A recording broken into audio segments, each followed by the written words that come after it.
Cheers! Happy Wine Wednesday. Happy Wine Wednesday. And Happy 2022. Yeah, Happy New Year. Healthy. And Happy Cab Franc Day, Part 2. Yeah, let's send our best wishes to all of our members and all of our partners. I think in these day and age, what's the most important thing for me? It's just to wish everyone health and safety. It's not my place to tell you how to proceed with all of that COVID thing, but guys, stay healthy, okay, and stay home if you need to. And you know what? We're here to provide some wines, but we wish you all the best to all of you. Thanks for supporting us in 2021, and yeah, Happy New Year's, Happy Wine Wednesday, Happy Cab Franc Day number 2. Mira Boucher, good evening. How's it going? Pretty great, Carl Boucher. I already have a first glass of Cab Franc here. Oh yeah, We always joke that, before we did the real Cab Franc Day, which was what, December 4th, I think. December. No, it's December 5th. Yeah. Yeah, I was not a big fan of Cab Franc up till that point, but I did find a few that day that I kind of like. And so I'm looking forward to seeing today if I can find maybe one or two more. Hey, you know what? We have a very special listener tonight. Oh, yeah? Natalie, formerly from Bella Terra Pondview.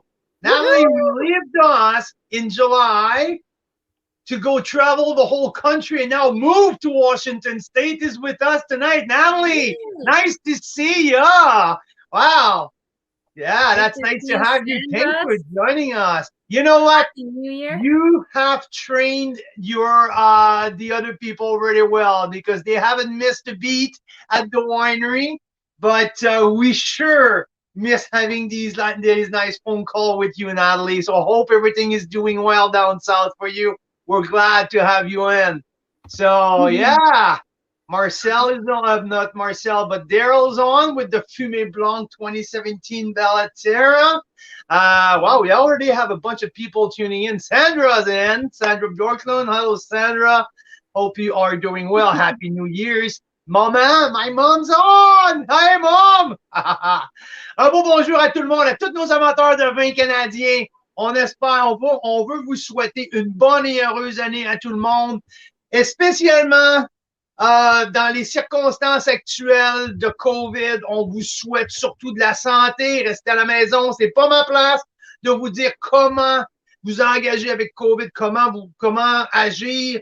C'est votre choix à tout le monde. On vous souhaite beaucoup de santé. On souhaite à tout le monde de se garder tout le monde en sécurité. On vous souhaite bonheur. Et restez à la maison, parce que vous pouvez vous commander du vin directement à la maison. T'as pas une dessus?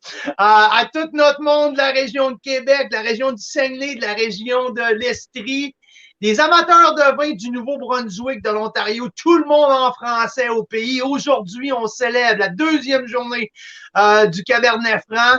La première fois, le 5 décembre, notre transporteur officiel, Puro Létard, nous ont pas jamais ramené notre boîte d'échantillons qu'on se devait d'avoir. On l'a reçu 10 jours après. Ouais, c'est comme ça qui arrive. Quand tu payes 100$ de plus pour l'avoir livré en avion, non, ça se rend pas. En tout cas, aujourd'hui, on recommence pour la 2e journée. La première fois, on a fait surtout des échantillons de la Colombie-Britannique. Maintenant, on y va avec des échantillons de l'Ontario. On va avoir 3 invités spéciaux qui s'en vont venir se joindre à nous autres dans les alentours de 5h30, mon heure, 8h30, heure de l'Est. Tout le monde en même temps. Tous des gens de la région du Niagara. Ça va être le fun au bout. Restez. J'ai 15 vins d'ouvert derrière moi. Donc, on risque d'avoir bien du fun. Tout en Cabernet Franc. J'en ai un ici. Mira, un beau bonjour en français, ma belle Mira. Bonjour. Et which type of Cab Franc do I have here? Which winery? Come on. There's is so floral. It's a really floral nose. There's only one like that.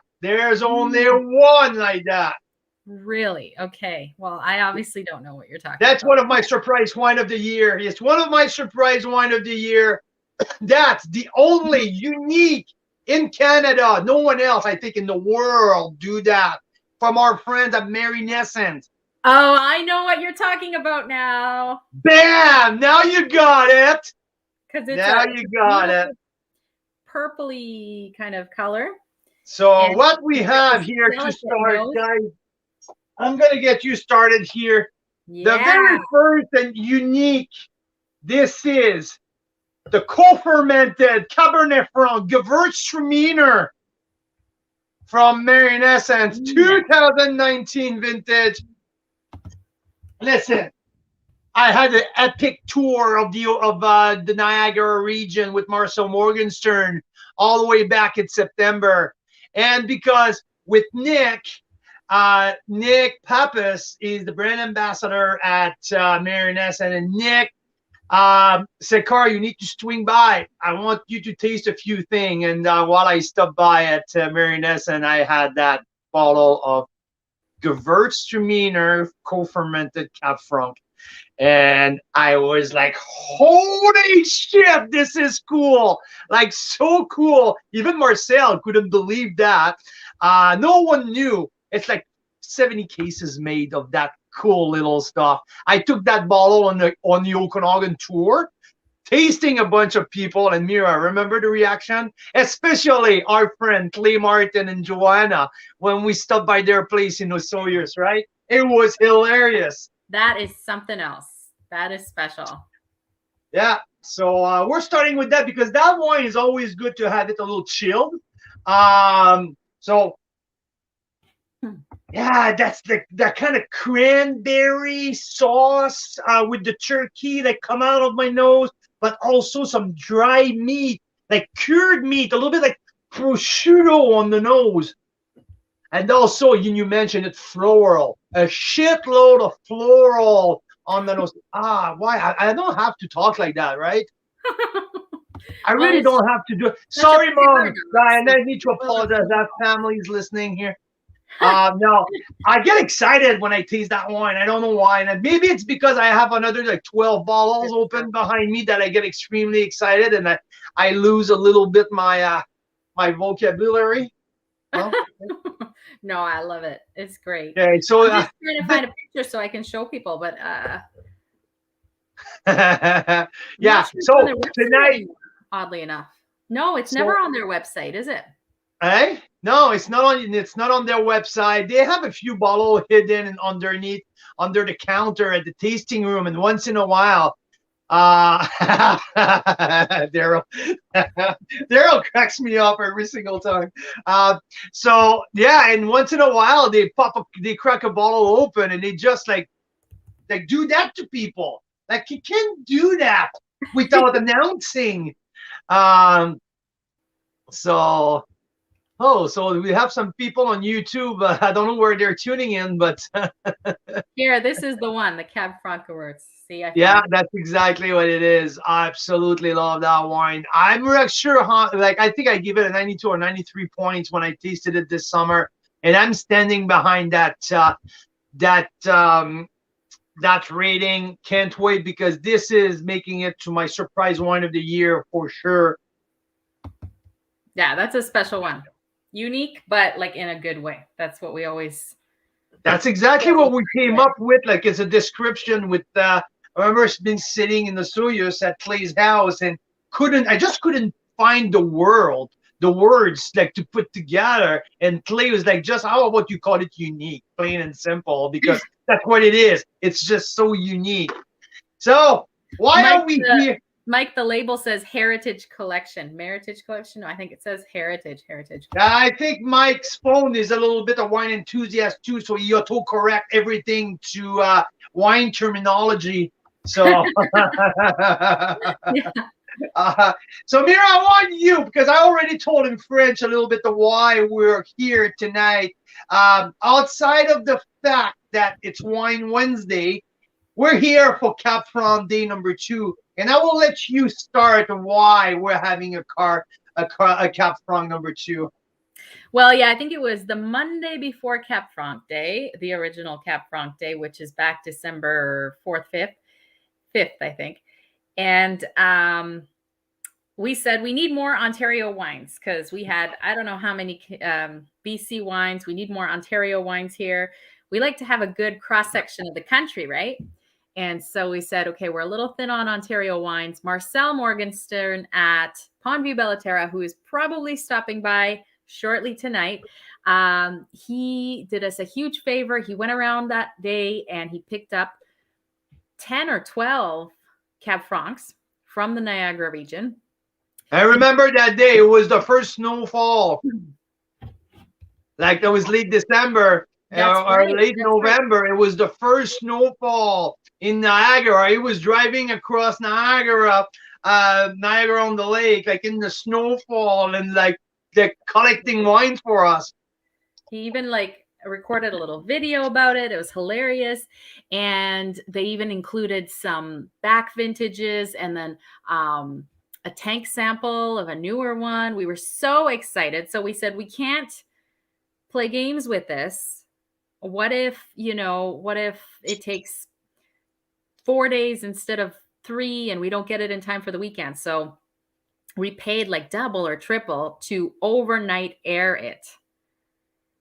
And it left on the Tuesday morning and it got here not overnight, not over 2 nights, not over 10 nights, over 2 weeks later, because of the whole situation with the weather in BC and the roads being washed out. I don't know what that has to do necessarily with air shipment, but something happened. So they lost it. We found it. Now we can try them. Yeah, so we have it, and it seems like the tank sample held up pretty nice here. The nose I haven't, yeah. It was very well sealed. That's funny because I got some wine mud, like some sediment, like stuck in the cap here. It's pretty cool. I don't know if you guys can see. Because it's still in the tank, so they haven't. Can you see that? Yeah, I see that. Yeah, the sediment. So it's like a little mud. So yeah, nice purpley here. The nose still pretty fine. So this is a 2020 tank sample from Bellaterra. So Marcel went around, and you've been really polite the way you explain how everything happened. It was a real shit situation. I was extremely pissed off, and I'm still fuming at Puro later because I'm going to mention their name. Bunch of anyway. So no, yeah, usually really good. They clearly got. I don't know what happened to them that one time. Did you? Okay, so now you filled the form to get a refund. Now we didn't refund. Have they sent us a refund yet? Have they replied? Are they replied to your email? They did reply. I think they're gonna do it, but I need to fill out a different form. I filled out the wrong form, so I'll fill out. Of course you have to. Yeah, they're gonna make you work until you're so pissed off and you run out of time that you're gonna forget. No, that's what they do. Not. Anyway, so they've done a shit job to send us our sample. We never got it. We had a bunch of people line up. We have everyone's wasted their time. And now, because we are dealing with amazing people, we're dealing our partners on the wine side, not in the transportation side, but on the wine side, our partners are freaking fantastic. And in 14 minutes from now, we have all together joining us live. We're going to have Marcel Morgenstern from Bellaterra Pondview. We have Sue on staff from Sue on Staff Winery, and Kevin from Cellar 2027. And I don't know if you always notice, I've never mentioned Kevin's last name because I'm always so scared to butcher his last name, so I never mention it. But Kevin from 2027 Cellar, all together are going to join us. We're going to share the screen, the 5 of us, and we're going to shoot shit, just talk Cab Franc and talk about small vineyards, like how every vineyard shows up in different aspects and where everything is located and what's their philosophy. And yeah, hey, Rob here's him. Yes, whoop whoop. Rob here, Rob McLennan, who's pretty close to Sue-Ann, so he knows that she's joining us tonight. So Rob, welcome. Thanks for tuning in. Tell me, okay, Rob, you're close to your keyboard, so let me know, because I have never tried the Gritstone Cabernet. When I opened the sample box, that bottle came to my attention right away. Put one or two words in the chat box here, just to tease me a little bit. What's your description of the Gritstone 2019? Don't tell me that you've never tried it, because I'm going to call bullshit on you. So, so yeah. I want to say one thing. You were very negative about those shippers, but I do want to say a shout out to them, because 95%, 98% of the time, they do a great job transporting our wines. Yeah, I know, but that time they didn't. So yeah. Okay, so I promise. So now that I let everything out, I feel better. I really feel like lighter. I feel so. I promise. Yeah, like serene. I think serene is the right word. I feel serene right now. Rob's telling you some teasers there. Delicious, meaty, juicy, full-bodied. Love it. Thank you, Rob. Appreciate the teaser, and can't wait. We're gonna have a little sip of that very, very soon. We're 12 minutes from having our crew from Ontario joining us. So across the country here, we are live from Victoria, from Vancouver Island, all the way to the eastern provinces, even the territory. We even have people from Washington State who are tuning in tonight. So what we have here lined up, we have, obviously, I just showed it, the Gritstone Cabernet from Sue-Ann. Also, one of our classic, the Chestnut Tree Cabernet Franc. So the 17 vintage, I'm thrilled. I've tasted it before, and we're going to taste it again. I'm pretty thrilled to taste that. Marcel and Bellaterra Pondview sent us a 2020 tank sample. That's breeding right there. I have a 15 Pondview Cab Franc and the brand new 2017 release of the Cab Franc. So we have that from Pondview. We're gonna move on to the Marinessence. We're starting with Marinessence. This is the Cab Franc Gewürztraminer co-fermented. Fogalar, 2 single vineyards side by side, the Piccone and the Open Lander side by side. We're gonna do the 2027 single block, the Wismer Foxcroft vineyard from Kevin. So I want to hear a little bit more about his approach. And also, I got 2 international Cab Franc that I went on those, because I haven't seen what you got yet. That's awesome. So I had the Mésange Rouge Chinon de Loire, so Loire Valley Cab Franc. Chinon, to me, Chinon is always a safe appellation from the Loire Valley. I wasn't sure between the Bourgueil or a Chinon, and to me, Chinon are a little bit more full body. So yeah, I spent long enough in the international wine business that these 2 regions were really safe, but I wanted to put apple to apple, meaning that what I have back here, there's big boys Cab Franc that I have back here. I know that Bellaterra is big. I know that the Gritstone, I had I thought it was going to be pretty big as well. So I went with that. And also El Enemigo from Argentina. So Laura Catena, the famous daughter of Nicolas Zapata Catena, the wineman of the year, multiple time by Wine Spectator, founder of Catena Winery in Argentina. His daughter founded El Enemigo, and we have here the Enemy Cabernet Franc from the Adriana Vineyard. So one of the very, very famous vineyard in Argentina.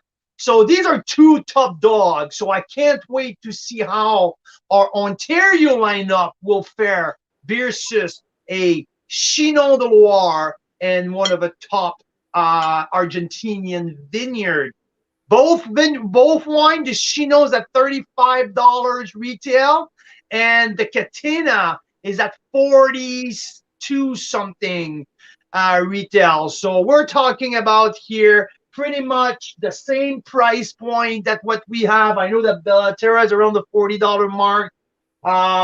Cabin with the Foxcroft, I think $35. Fogalar at 35. So I went with the same type of price point. Those are tax in, and you're saying plus tax, right? Yes, you're right. My tab was what, $87, including tax at the retail store this afternoon. So yeah. Awesome. So here, so hey, Reed Morrison here. So nice to have you here, Reed. I think Reed is from Calgary, if I'm not mistaken. So yeah, welcome to the show. We have some pretty cool Cab Franc here from all over the world. So it's going to be interesting to host our guests who are coming very soon. Couple minutes. Mira, Carl, what are you excited about? Well, one thing I wanna hear from you a little more about is like Cab Franc. I think one of the reasons I didn't like Cab Franc at first, and there's certain ones that I'm just not a big fan of. I can tell they're a good wine. I'm just, not my favorite flavors. And I think it's because of those bell pepper flavors. Parisine. Which I know I've heard in other wines, it's not the greatest compliment if you say it has bell pepper flavor, but for Cab Franc, you expect it. It's supposed to be there, right? And yeah, well, it's like bell peppers, like in real life, not in wine, but in real life, like you always order bell peppers on your pizza. I would never do that. It just ruins the pizza. I know. So I think this is why I have a problem with some Cab Franc. A classic pizza with pepperoni, mushroom, and green pepper? Yeah, I would never do that. Not the, like, come on. Like, you don't order Papa John's pizza without green pepper. But I would put mushrooms and like portobello mushrooms on my pizza, and you would never do that. Oh, yeah, I sure will. You will? Anyway, that's why I have my, like, I'm the beginner here, so I'm learning. So I have my different things to help me differentiate the flavors. So I'm trying to pick out the bell pepper from my Cab Francs. And I also have like meatballs and rigatoni and some arancini and all kinds of things. So that looks absolutely delicious here. And we also have some fruit, some blackberry. I think these are all kind of flavors, though, that we can find in our wine. So one thing that we're missing here, and that I know we have lots in our house, and I always describe very well Cabernet Franc, it's dark chocolate. Dark chocolate, to me, that bitter dark, the one that you like, really, really describe well some of the Cab Franc. So Parisine, to answer your question, yes, it's part of the chemical component of the flavor description of all of the Cab Franc. There's different level of Parisine. Bell pepper, mostly green pepper doesn't sound well, and it's not a good result for Cabernet Sauvignon, for Merlot, for other. You don't want that. But when we're talking about the sweet bell pepper, that nice level of Parisine for a Cabernet Franc, it's absolutely part of that structure, that component that we can expect. And I'm expecting that a little bit from the Chinon de Loire. I have no idea what the Enemigo will bring me from Argentina, but I already know that there's a few in our lineup is gonna provide us with a little bit of Parisine flavor. Is it good? Is it bad? It's neither good, neither bad. It's all depend on your taste. Like you, Mira, some people can't stand it. And I know that our very good friend Daryl cannot stand that thing. But we have other people who kind of like it.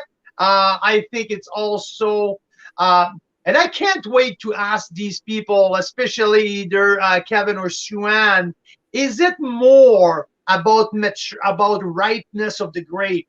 If your grape get to a level of ripeness, maybe, or not overripe, but like really, really, really ripe, when the brick level goes higher, that's where the pyrazine level goes down. If it's underripe, that's where it shows the most. That's my understanding. All depend on how long, or how's the vintage shows. If it's a hotter vintage, how's the phenolic development of the grape, brings all that. But this is not, I'm just shooting you like a bunch of technical term. I don't want to lose all of our people. But to me, I can be connected to the ripeness level of the grape, depending on which kind of vintage Mother Nature gives you. So yeah. Well, hey, I see that Marcel is in the green room. And speak of the devil, look, Mike LaPlante, the Average Wine Enthusiast on YouTube, has a great show on there. This is the gorgeous picture Mike took this evening of the Bellaterra 2013 Cab Franc he's trying tonight. Killer pick, by the way, Mike. Killer pick. I like the way you shoot the label with the glass right there. It's absolutely wonderful. I love that 13. Absolutely. If we're talking about a wine absolutely shining at this moment in its prime, and maybe more at the tail end of his prime, though, this is that wine. So yeah, great selection. I knew, Susan, you'll comment on that because I saw your post today. I know that you like that wine as well. So we have tonight the 15 and the 17 to go side by side. Can't wait to talk with Marcel about these two vintages. So Marcel's in the house. You Bring ready? it in. Whoop, whoop, whoop. That's my man. That's my man. I put the lockdown number 562 look on for you guys tonight. Perfect. Nice to see you. Nice to see you. Thanks for joining us. Always a nice view of your cellar behind there. Yeah, it's 3 deep, but I think after this lockdown, I'm gonna have to restock. But it's now front facing, so you can't see that it's gotten to get empty behind it. So. you had to restock from behind to the front exactly. before the show, right? So I was just, as I was waiting, I'm like, so I got and because of lockdown, I haven't been back to the winery this week. So I'm looking at the 16 to open. I have a 13, but I think, and I got a couple of 14, and I got the Ice Cellar 16 Cab Franc. So I'm torn which one I'm gonna open here, but I don't know, and doesn't matter. I'm just wondering do you have an Novino? If you have an Novino, there you go. So see, now you can open whatever you feel like it. That's it. But I think you're right with the 13. I don't know how Mike sees it, but it's drinking, I think, extremely well. But I do think if you have it in your cellar, I think it's time to enjoy them. Absolutely, that's where I'm going with all of that, because I don't think it's on I don't think it's on the decline, but I think it's time to open it though. Yes. Like before it gets on the down slope, this wine is screaming at you right now. Open me, like it's time to go. I'm gonna go with the 16. Just because I don't have the 17 at home yet, so there you go. So you know what? I have it here, and I will tell you exactly what I think in a few minutes. So Mira, you guys, guess what? We have Sue Ann's staff here. We have Kevin Panagapka. I hope I got your name right, Kevin, from 2027 Cellars.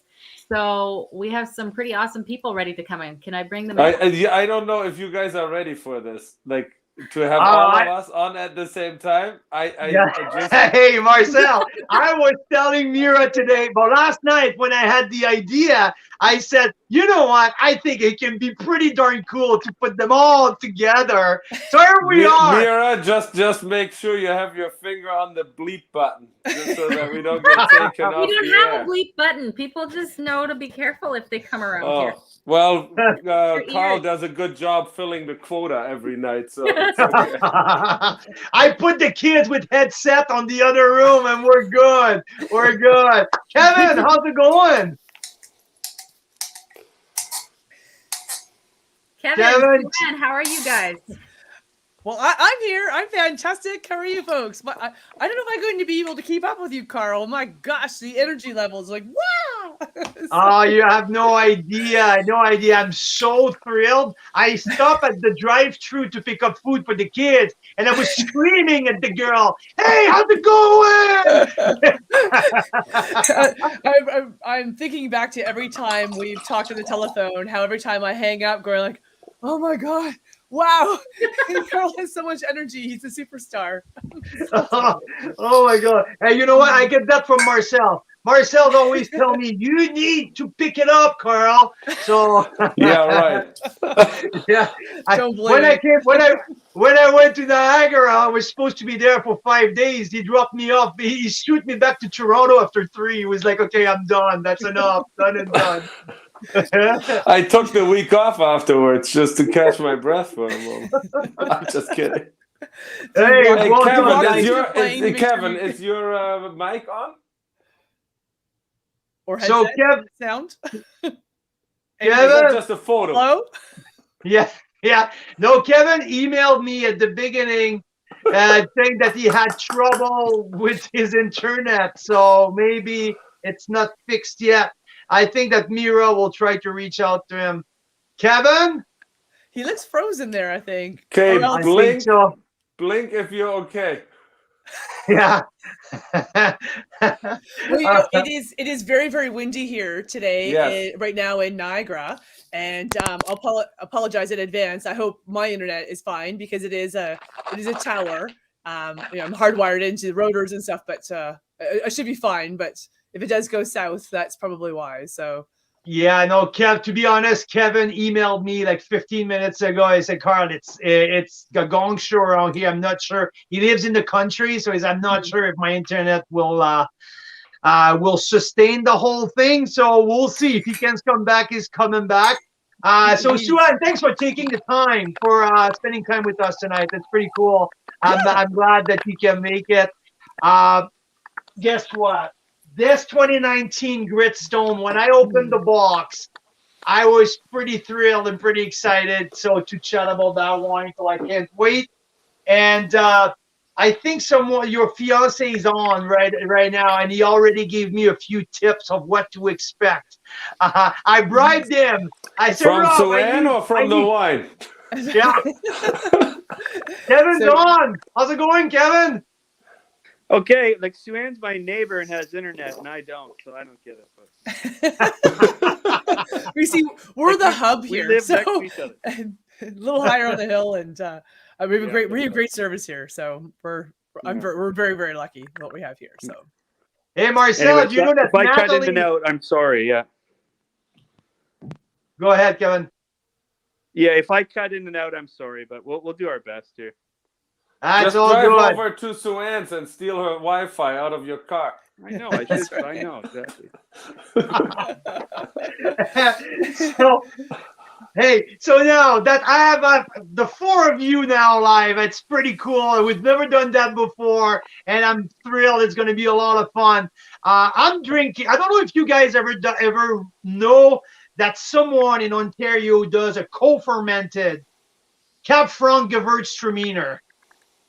And I think it's pretty darn cool. Marcel took me to Mary Nesson one day when I was down there, and Nick pulled that out behind the counter, a small batch of 50 cases of 85% Cab Franc, 15% Gewürztraminer, 13% of it co-fermented. A Niagara take on the Norton Rhone blend of Syrah Viognier, I guess, but this is real cool. Marcel, please tell our people what did we experience when we were there? Well, I have to be honest. When I heard those two grapes in the same bottle, I did not. I don't know. Anyways, I was wrong, and it's fantastic. It's so nice and juicy, um, and yeah, never thought to blend those two. I haven't seen it before. I don't know if Suen or Kevin have, but yeah, a very interesting blend. Yeah, my first thoughts when I had never seen it before, and it raised eyebrows when Carl introduced it tonight.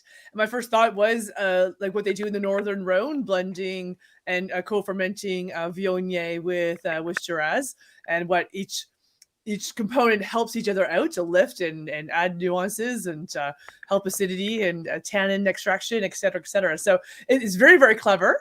And I don't know. I'll have to leave that. You know, it's all about R&D, rip off and duplicate. So I may just have to leave that back in a memory cell for a chance when that opportunity arises someday to do it here at Sue Ann's staff.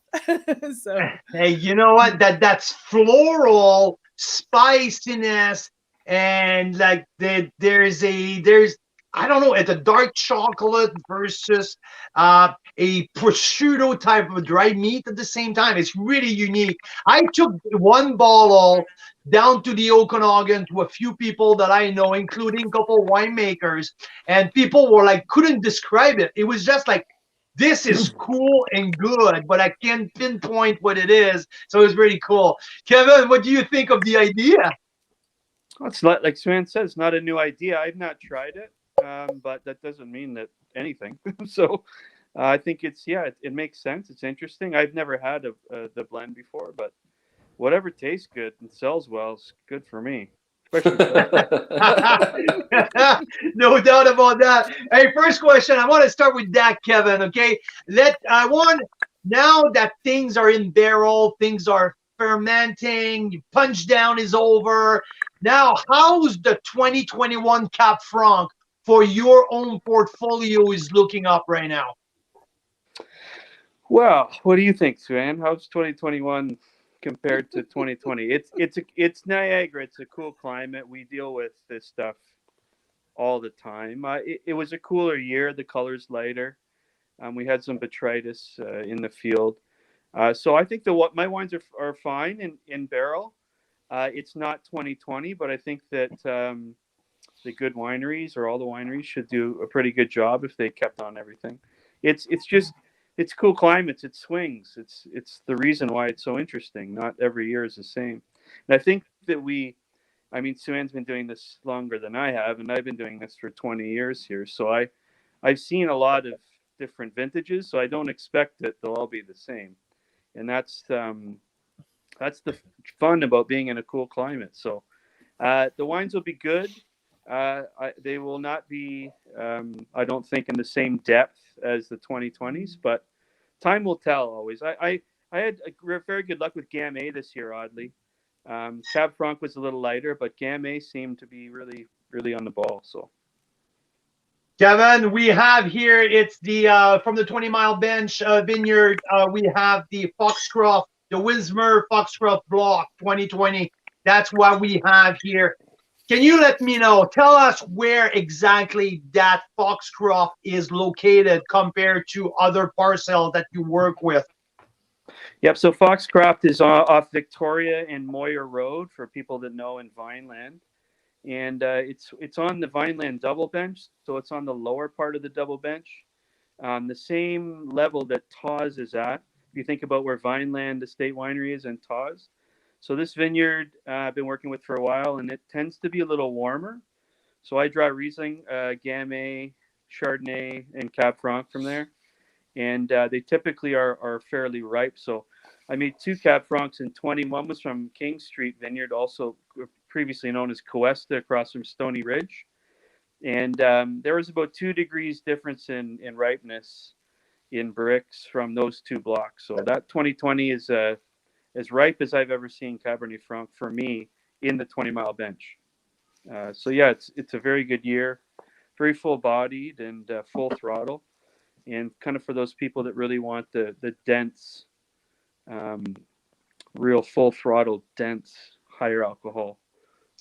So it's like at 14.7. I'm looking at the bottle. It's 14. So you're higher up here in alcohol. But the one thing, it's not heavy though.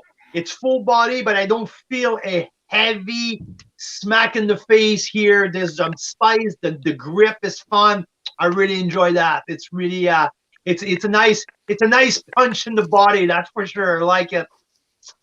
Yeah, it's like, again, it's the ripest Cabernet Franc I've ever made, and there was no chaptalization, so it's all natural sugar. It came in around 24 bricks, and I harvested the King Street Vineyard, which is fairly close, within the same 2 days, and it ended up at 12.8. So that just shows you the difference. And those vineyards how far are they away from each other, Suzanne? Like a kilometer? I don't know, not even. Not far. Like, yeah, that just shows how different a kilometer makes. And I think, in my opinion, it's mostly about the elevation and the heat units in the vineyard. So there's a vast difference in vineyards. Suzanne and I are up at the top. Yeah, are we in Vinemount Ridge? Yeah, we're in Vinemount Ridge. Right? Yeah. yes, Yeah. yeah. So, but that is like on the border. So I live on 7th, and Suzanne's on 17th, and right? Right. Yeah. 17. Yeah. In South Yeah. Africa. So anyway, we're just a little bit higher in elevation, but it makes a huge difference to the ripening of the fruit. I draw Riesling from Foxcroft and from Calamus Vineyard here, which I call Falls Vineyard, and they're 2 weeks different in ripening times, and the elevation difference is not that much, but it makes a big difference, especially in warmer years. That's crazy because Marcel, for you guys, you're way lower, correct? You got like 15, 20 minutes, but you are way lower. These guys are so close to the sun. I don't even know how we grow grapes in Niagara on the lake. I mean, down in the old mud flats. I don't even know how we manage. My grandfather called it the swamp rats down there in Niagara. The lowlands. Me a swamp rat, but I worked down there for 10 years for a while there. Yeah, but it's also the I don't know how you guys see that, like when you look at the temperature map, like especially in the winter times, like when we get the colder nights, I think a lot of it also has to do like with the wind movements that come down and around the lake. So where we have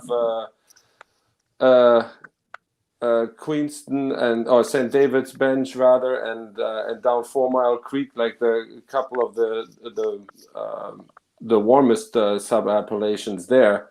So it's just interesting how the whole peninsula has its different pockets. So yeah, for everyone watching, obviously, so Suzanne and Kevin are on the bench, and we're down in Niagara on the lake. So at the very bottom of the old basin, and they're on the higher level of the basin. But still, millions of years ago, all of us were underwater. So that's for sure. Suzanne, how's is the late rain affected you this year a lot, as much as other people in your area? Because Mother Nature was pretty harsh in September, mostly in October for you guys. So how's 2021 looking for you? Yeah, that's what made it certainly a challenge going into the latter part of harvest. That beginning of harvest, it was all promises and fantastic, great for those early maturing varieties such as Pinot Noir, Gamay, Sauvignon Blanc. That all came off fantastic. Here, we're pretty much devoted to later ripening varieties like Riesling, Cabernet Franc, and Vidal. So yeah, there's a lot of work to do in this springtime coming, because the vineyards got pretty hacked up just getting the fruit off, and really had to kind of pick and choose your harvest dates, because you're working with Mother Nature when she allowed you to get out there or not. So, luckily we got a lot of ripening that happened earlier in the harvest. When it was warmer, the beginning part of September was beautiful, but when it started to rain, it just didn't stop, and that made it quite a challenge. So our Cabernet Franc ended up beautiful though from 2021. I'm going to describe it. It's going to be a bit more juicy and fruity, as opposed to tannic and extracted and concentrated compared to other vintages. So we'll just have to monitor its development as it ages in the barrel and see where it goes as time goes on. So will it end up as Chestnut Tree Cabernet Franc, or will it end up as Gritstone Cabernet? I don't know. The wine will tell me as time goes on. So Yeah, we have that the same. Like it's interesting. Like it's really to do a full assessment at this point. I think it's way too early. Like we have some Merlot that I tasted recently that is like absolutely stunning. Like you wouldn't think that there was anything going on, in regards to rains during harvest time. And then I think the Franc especially, that's just gonna see how it develops. But so far, I think the like our expectations were low. When you see all those rain clouds and the never-ending rain. But as things develop, not 2020 like Kevin said, but that's hard to come by year after year, even in great growing regions. But I would definitely not write off the 2021 vintage. So there's Sauvignon Blanc, like Sue-Ann said, holy cow! I think it's some of the best we've ever pulled off. The Chardonnay for sparkling and so on came off like super clean, and the reds, just is gonna take some time. So stay tuned. I'm going to define it as a split personality harvest. Split personality vintage. The bipolar vintage. The first half was happy, cheery, and delightful. The second part was the crusty clown in the corner that is frowning all the time. You just have to find those, happy moments where you get a smile out of that other personality. So, did you leave anything hanging for ice wine, Sue-Ann? I didn't know. I just found with the depressed luxury market right now, especially in China, I've got enough in the warehouse for a bit. So I'm good for another year or two. So yeah. And were you guys doing a Pond View last night or tonight? We did a couple of nights ago. Yeah, we did just Vidal and some Riesling. Right. But yeah, got some very good yields actually. Good. Yeah. Good. Yeah, funny because Marcel, let's get back to that 2021 conversation because I remember Lou's words when I was there in September. He said, "It's your Chardonnay. Fault, we're harvesting Chardonnay, and the first thing he said is the numbers are identical. It's no better than 2020. So I don't care what people say. 2021 will be as legendary. It turned out that at the end, after you left too early, Carl. You left too early. I guess, eh?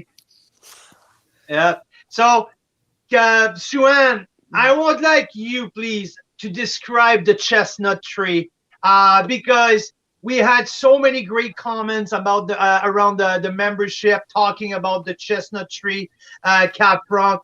So, what makes this wine and this specific vineyard so special, and exactly where that vineyard is located? Mm-hmm. So the vineyard to make the Chestnut Tree Cabernet Franc is right here on our family estate.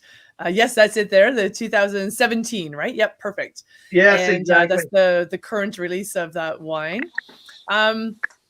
Because we're on a fairly heavy clay soil, but it's on limestone rock, you have a situation where the vine really has to struggle to produce fruit. That the soil is a little more shallow. So in some cases, the roots of the vine are literally on the rock of the Niagara Escarpment, so right in touch with that limestone. So, all the best wine regions of the world are based on limestone. The beautiful vineyards of Bordeaux and great spots in New Zealand. Anyway, it comes down to fine quality. It's about limestone. So you get that mineral, steely, flinty note that is in the background of the wine, just giving it more support and more dimension on top of whatever else is in the wine. So, so I think, this is interesting. I mean, the vineyard is about, I gotta think about this now, 13, 14 years old now, I guess. And what's interesting about the Cabernet Franc here too is it's a very small buried clone of Cabernet Franc and a very loose cluster as well. So you get good sunlight penetration into the whole entire cluster of grapes. And because you have such tiny berries, there's a lot of surface area, so a lot of extract when you go to ferment the skins in contact with the juice. There's a lot of surface area of those skins to extract flavor from. I'm also with the Cabernet Franc, with the chestnut tree. I'm pretty generous with oak, and some winemakers would find that a fault, or wine critics. I think it just means that it takes a little longer for that oak to integrate into the wine, and is just going to help that wine age as time goes on. So the wine's big enough to be able to support it. And so it just helps it drink fabulous now, but even better 10, 15 years down the road. So you're meant for 15 years, right? You are comfortable enough to say 15 years, it's something we can like not even worry about that? No, I'm so confident in that wine, and giving that type of number as well. I always underestimate the ageability of my big kick-ass red wines. And I'm thinking back to, I started my career at Pilotary Estates, and, making all those beautiful family reserve reds. And I remember making the 2002 family reserve reds and writing on the back label, enjoy this wine from 2016 to 2020. And like, it just seemed like 100 million years away. And that we'd be flying around in hovercrafts. And so can I open this still, Joanne? Okay. Wow. That's special. So that 98. is cool. So that's a wine that put my winemaking career on the map, because that wine and you're gonna make me cry, Joanne. And the Trevolante were ranked as Canada's number 1, 2, and 3 best red wines by Wine Access Wine Magazine. That was the big magazine at the time. So anyway, these family reserves from 2002, thinking that they're not going to be suitable to drink until 2020. Well, here we are in the 2020s, and they're still babies. They're still little children. And of course, I've drank through most of them, so I only have a token. So should I guess I gotta keep this bottle until we're allowed to visit each other again. Actually, yes, that'd be great. That'd be awesome. Yeah. That is pretty cool that you have a bottle of that, Marcel. That is pretty darn cool. And the cork is still in it. Yeah, that's even more impressive. Having the bottle is one thing, but having it full exactly. with the original I got cork. other bottles, but there's no more wine in there. Wow, I love that story. That's amazing. Yeah. And so Sue-Ann, so I think we lost Kevin. Kevin had a hard time, I guess, that he's the shell behind, like in front of you, to protect you to get the signal, Sue-Ann. Kevin is taking the hit right now. Hey, Jeanette's just asking, what year was that? The 1998. 1998. Wow. Great vintage. Yeah, that was a fantastic year. Hot and dry, and some beautiful, beautiful Merlot, Cab Franc, Cab Sauv, Bordeaux reds from that year that were just, that's probably in its prime right now, actually. So. And Rob is giving you a serious hint here.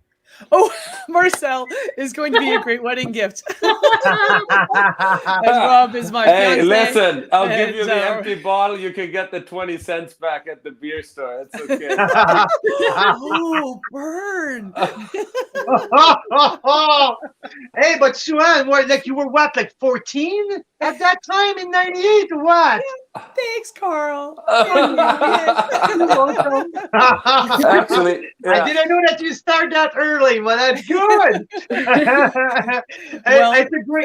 It's a great conversation, because now I always like, what's the key vintage in that chart of outstanding vintage for Cab Franc in your very region, guys? Because now we just mentioned 98. And I'm hearing years like 2012, and I'm hearing, so like I think 16 was also. How about 02, Sue-Ann?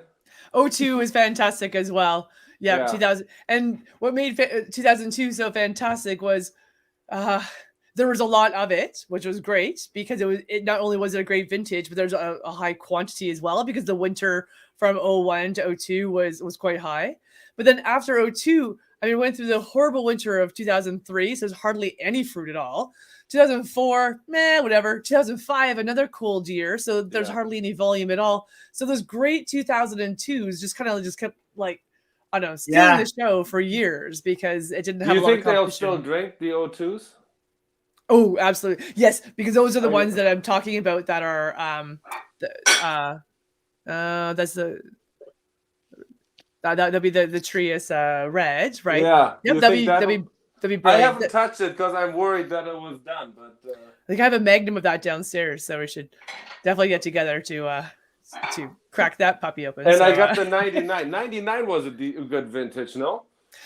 So 99 is interesting because some pockets of Niagara were actually warmer in 99 than it was in 98. Right. And around the Virgil area, it was warmer in 99 than 98. So, but overall for the whole peninsula, 98 is the one to hold on to and age. Mm-hmm. Wow, that's gonna do better. The one that's going to do better at auction. Yeah, there you go. So then it's not my problem anymore. Done. Right, yes.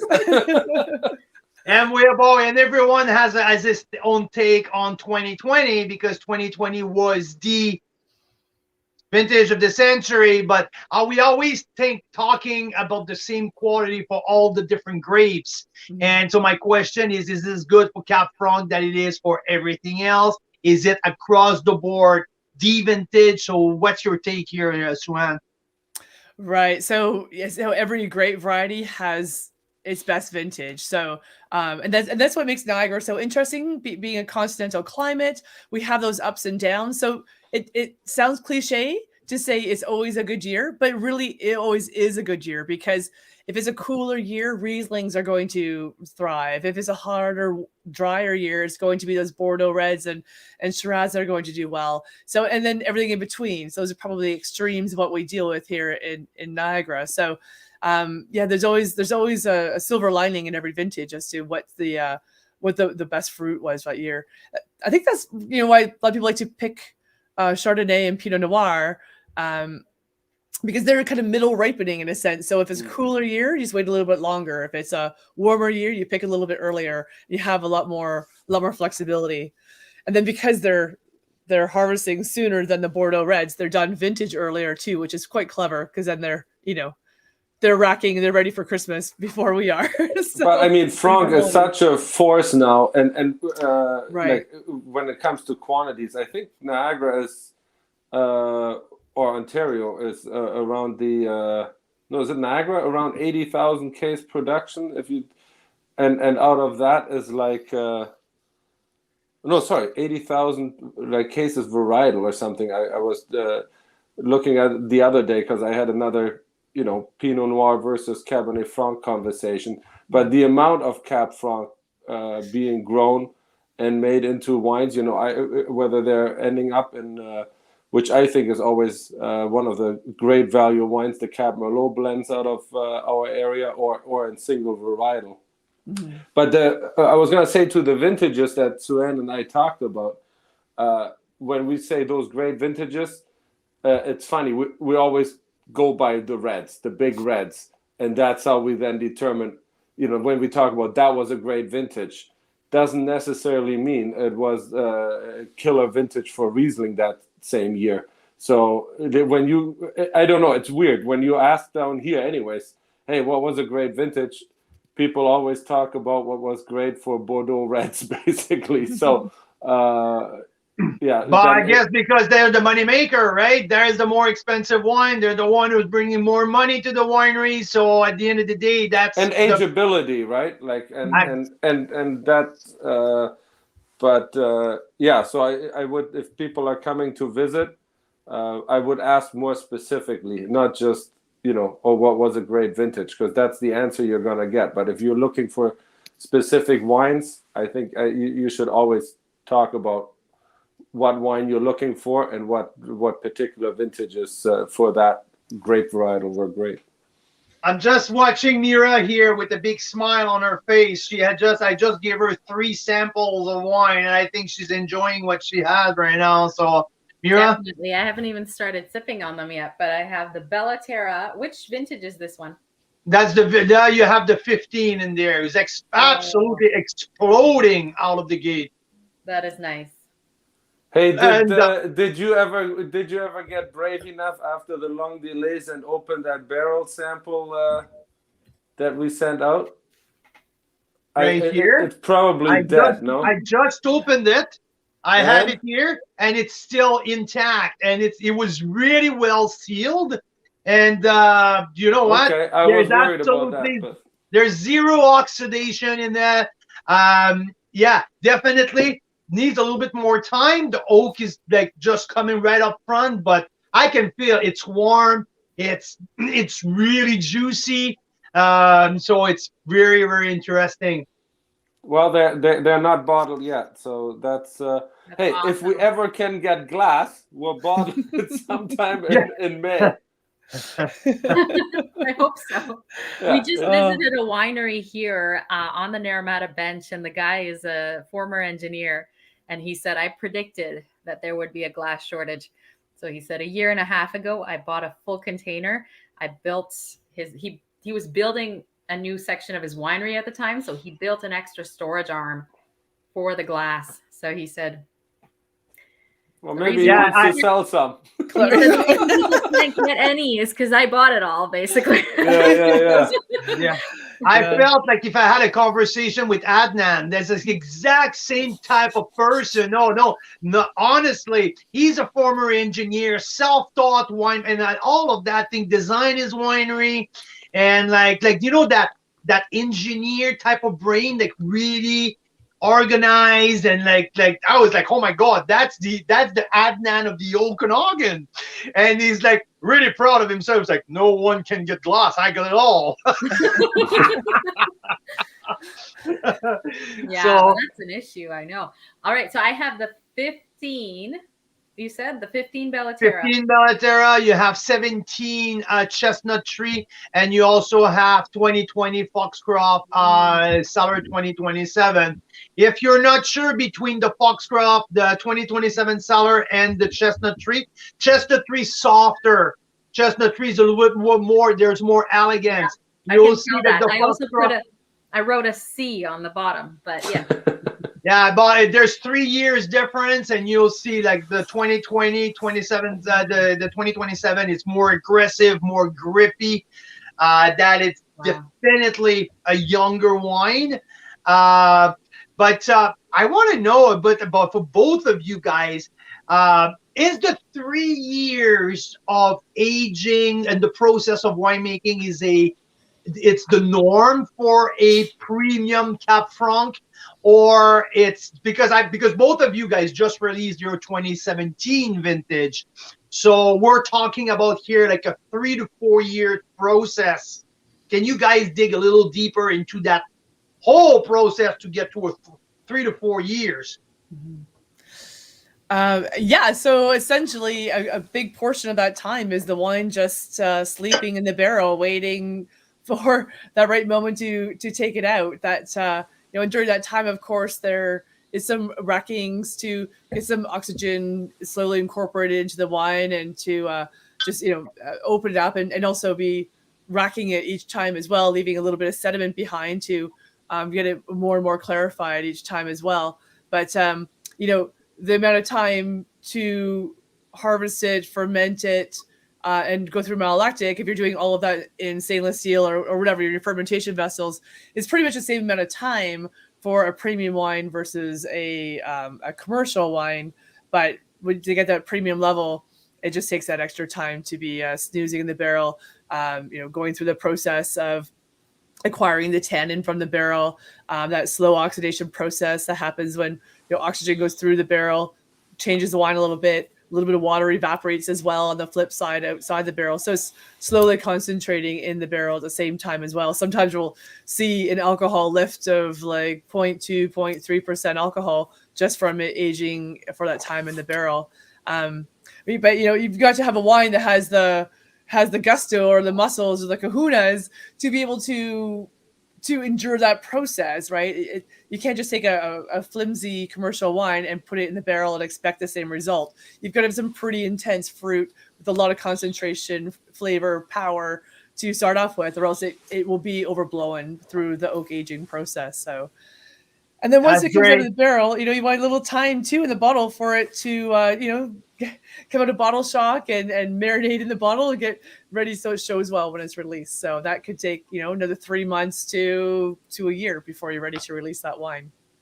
And Marcel, so because I think you and Swan are pretty much on the same cycle for that specific vintage of Cab Franc.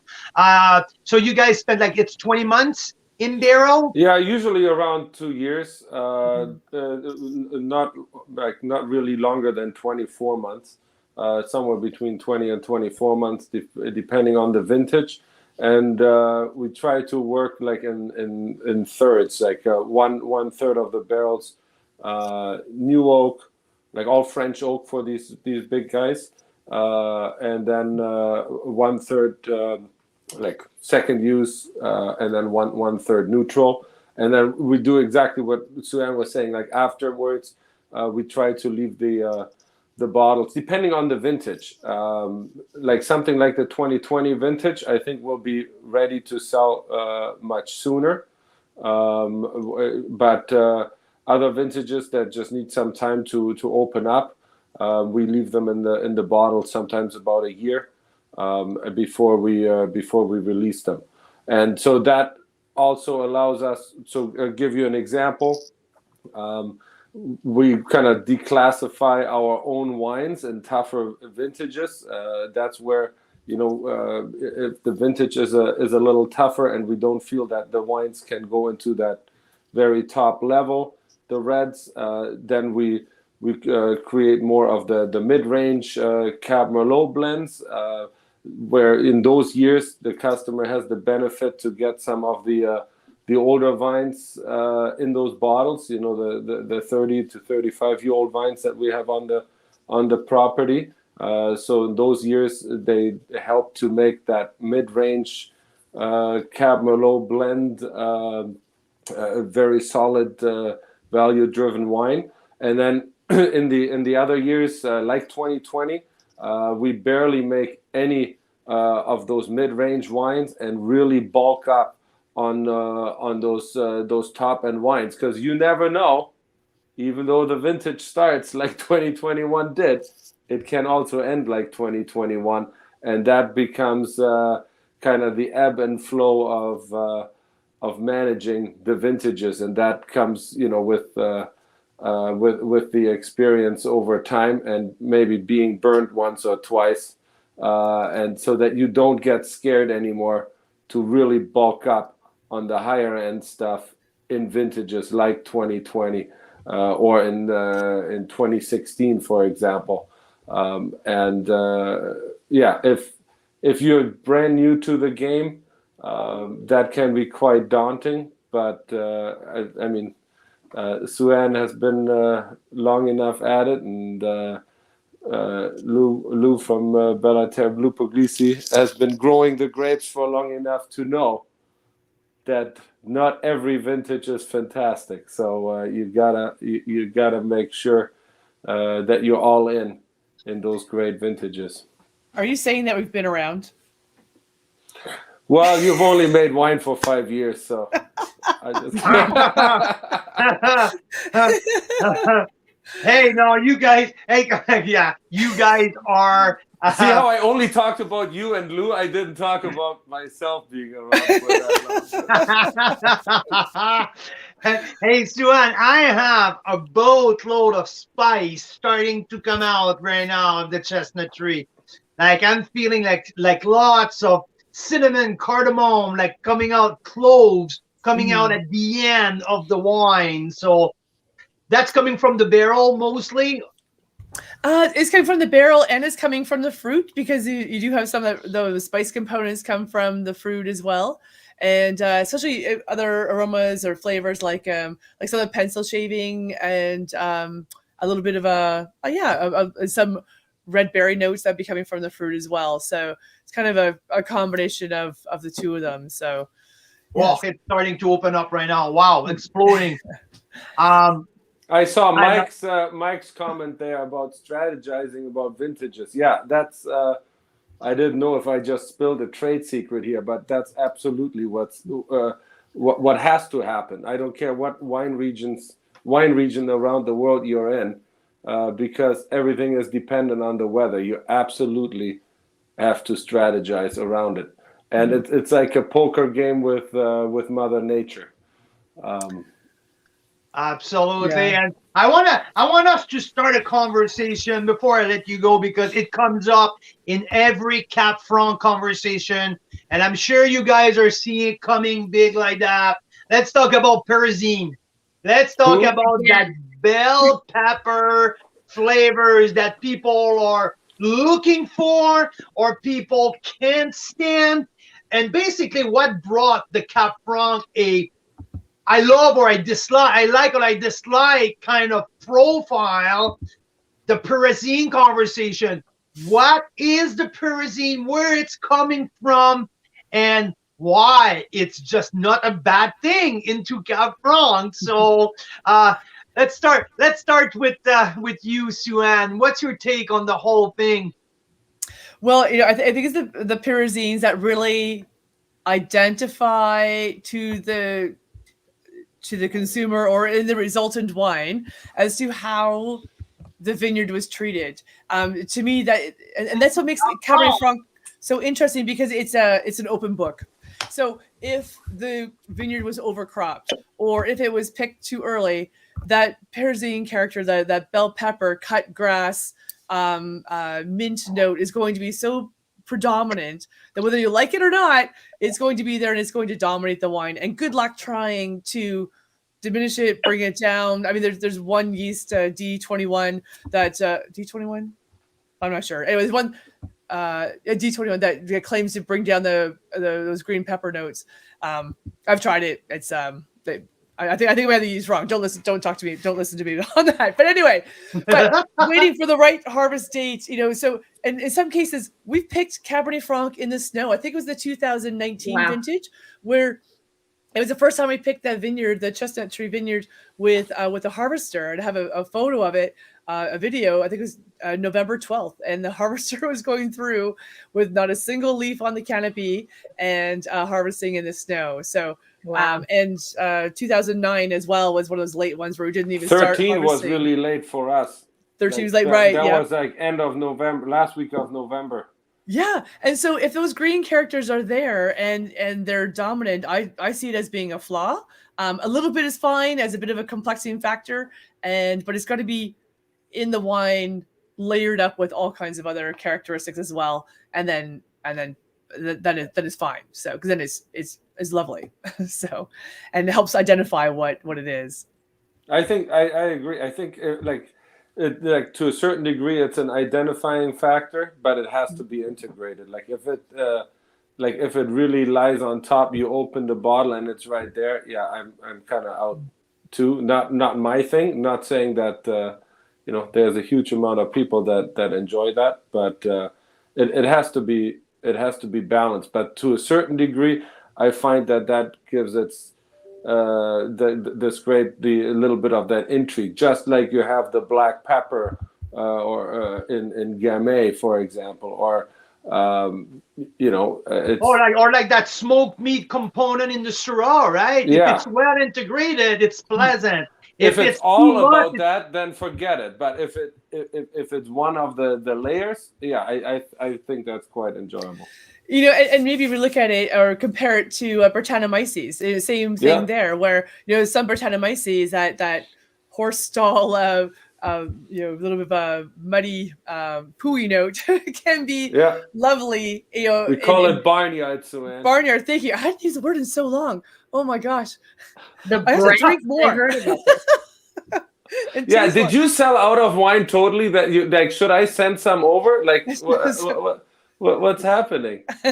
No, okay. Oh, okay, all right. But I think it's similar, like though, Brettanomyces and Pyrazines. That a little bit is fine. If it's too dominant, yeah, definite no. Yeah. So I think Mike gets a part of it, as like you said. Okay, so in conclusion, the Parisian comes from the vines, and also I will add to that, right? Is it about ripeness level? To me, that was always been my understanding. If it's not ripe enough, that's where they show up really intense, right? Yep. Right. That Parisian note is going to, or the perception of it is going to be higher as the fruit is underripe or less ripe. So let's say a Cabernet Franc at 17, 18 bricks would be pretty high in that cut grass, bell pepper note. And then as that starts to go down, it gets a little bit more approachable and palatable, where you get into some of the minty notes, and so it makes it a little. I mean, it doesn't transition totally. It starts to change in transition. So so you get some minty tones, and then that's where then your red berry characters start to come out too, and then gets riper and dark cherries, and then overripe and a passamento style down to like dates and figs and dried cherries. But so there's a little bit of everything at the same time. It's just how is it being seen and perceived as it ripens. But I'd like to add to that, because it's very easy always to say, oh, we're in a cool climate region and we're more susceptible to that. That's only half of the conversation. With areas on the planet that have extreme heats now, like heat units, you get the same experience in those areas. Now, whether we look to California or to the south of France, in those really hot years when the vines shut down and the grapes don't ripen, you can get that same kind of experience. So this is not just a cool climate phenomenon or conversation. I guess it comes down to like the phenolic ripeness and the taste. Like there's so many ways to identify or calibrate ripeness. So one is how high did the sugar get, one being how low did the acidity get, and in the case of Cabernet Franc, where's the perception of those green Parisian notes? In addition to how is it slipping out of the skin? What do the seeds look like? Are they green or brown? And all those things, right? That's what makes it a fun ish. Well, that's why the Cab Franc is Cab Franc is such a polarizing type of grape, in a sense that there's the people that can't stand Cab Franc, but there's that group of like fanatic of Cab Franc, and they're looking for that Parisian, so it's that's what makes it. Who can't stand Cab Franc, Carl? I want a list. We need to publish a list. It's not so bad for me anymore, but I was one of those. I wasn't selective for the Cab Franc. I just knew every time I was like, Carl, I don't know about this wine. I think something's off with this one. I don't know. Is there something? Is it corked? And he'd be like, no, it's Cab Franc. And so that's how I learned that that's not my go-to wine varietal. But keep trying. I have found many that I really like. Yeah, and for me, it was one of the reasons why I was not a fan of Sauvignon Blanc when New Zealand Sauvignon Blancs hit the market in back in the early 90s, mid 90s. All I could smell and taste in my mind was this grassy cat pea green pepper. And I didn't even, I'm like, oh my God, the capsicum, it sounds better when you say capsicum versus green pepper. And, it's the same thing. Still don't like it. And when they started to get transition and become riper and more fruit tones, and the gooseberry notes start to come out, then I'm in. Like, sign me up. Drink them all day long now. Yeah. Oh yeah. I agree. That's I have to say, that's the grape that actually where I struggled with that, with the Sauv Blanc, and everybody was all over New Zealand Sauv Blanc in those days, and I was like, I didn't find like one glass. Yeah. Okay. But now, and in our area where it's much more fruit driven, I like a little note of it, but I think it gives it a little bit of elegance in Sauvignon Blanc, but not over the top. So it's the same conversation. Like, absolutely. And I know with the Sauv Blanc is the thing with the barrels, right? Usage of barrel gives it a total different perspective, and people are more inclined now to throw some barrel fermenting or barrel aging in there. So I think that purely New Zealand style, it's going away slowly, I would believe, and people are more adventurous of that, more of the barrel or more of the terroir. So yeah, this I really love the analogy. I don't know, the comparison between Cab Franc and Sauv Blanc. I really like that kind of similarity. That's for sure. Yeah. Hey, Hey, Sue Ann, would you do an unoaked Cab Franc? Sure. Yeah, I think I have actually in the past.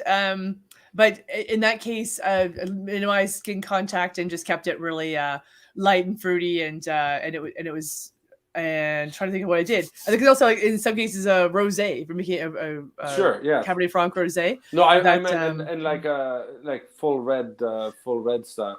Yeah. And trying to think back to some of the reds from Pillsbury days where it was like a just easy drinking red wine. It was about maximizing the red fruit characteristics to it, and yeah, it can be quite delightful.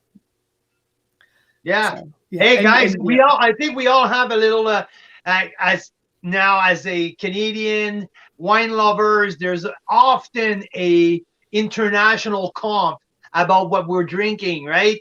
And tonight I went to get a Chinon de Loire, nice. Who is one Loire Valley. It's one of the staple in Cab Franc. I also have one of the top producer from Argentina, from Laura Catina Zapata, who founded El Enemigo. So these two Cab Franc are international. What's your, I wouldn't say influence, but did you had prior in your career a sweet spot or soft spot for international Cab Franc, and where would have been? Mm-hmm. So for me, it would be Saint-Emilion in Bordeaux, France. That I've been lucky to have a good exposure to the region and some of the producers, and Cabernet Franc is a bit more dominant there versus some of the other regions in Bordeaux. And I just have tasted just some spectacular, gorgeous, intense, concentrated, off the chart Cabernet Francs that are stunning. Higher usage of oak, right? Like Cab Franc goes long time in oak barrel. That's the Bordeaux way. It is, and that has influenced my wine style as well.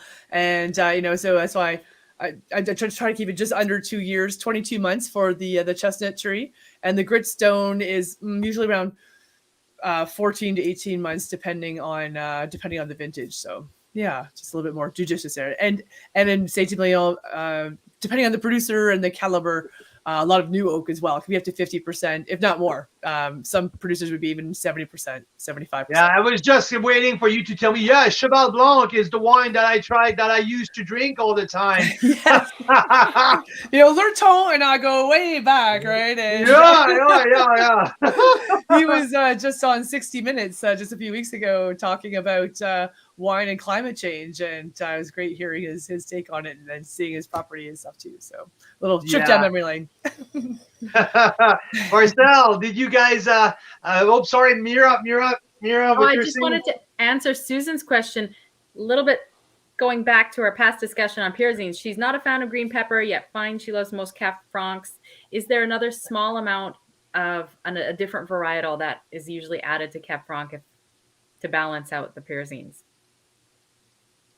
Right, sure. A Merlot and Cabernet Franc are probably the two that would best in the blends. In the Bordeaux blends, right? Mm-hmm. Yeah. And then and then in the full blends, like some of the producers now add Petit Verdot as well. But and I think that's where Cab Franc in that mid tier of the mid tier. But even some of the higher end stuff, like the Meritage that we make, for example, where Cab Franc plays a very important role in the red blends that we do here in Niagara, and obviously, I hear they make them in Bordeaux now too. So, just to answer to Rob, the vintage is 2017 of El Enemigo. So 2017 Cab Franc. It's the the bandit. They call it the enemy vineyard. So, and I love it. The Adriana vineyard. So one of the very single vineyard top, like very high altitude vineyard in Argentina. They make some stunning wine up there. So are you gonna taste it and tell us about it, or what's going on here? I did, and I think that specific one has a bit of Parisian in there, more than the French. I was expecting the Chinon de Loire with a little bit more Parisian, but it's really fully ripe. The Chinon is on the 2018 vintage. To be honest, I have not looked at the vintage chart. I'm not sure if it's a cold year, warmer year, but I feel a really full ripeness on the Chinon. Nice dark chocolate on the back end. Short finish, though. There's nothing extremely long to it. What I've noticed, it's in the Argentinian one where it extends. It's not as explosive, but holy cow, it goes on and on and on for a long period of time. But to me, in the Argentinian Cab Franc, there is that pleasant Parisian. There's a small amount, very well integrated, and you add it with a little bit of smoke or cured meat. That I say a lot of floral. There's a lot of floral note in there as well. On both are really floral. Nothing extremely, I would say, on the dark cherry note, on the really ripe side, but well balanced. I would say the Argentinian is taking the lead on the French one. I think there's more complexity on the Argentinian one compared to the Chinon. Interesting. I think my mother, I can hear her upstairs watching. She's up there with my fiance watching us today, and she visited. Hi, Wendy.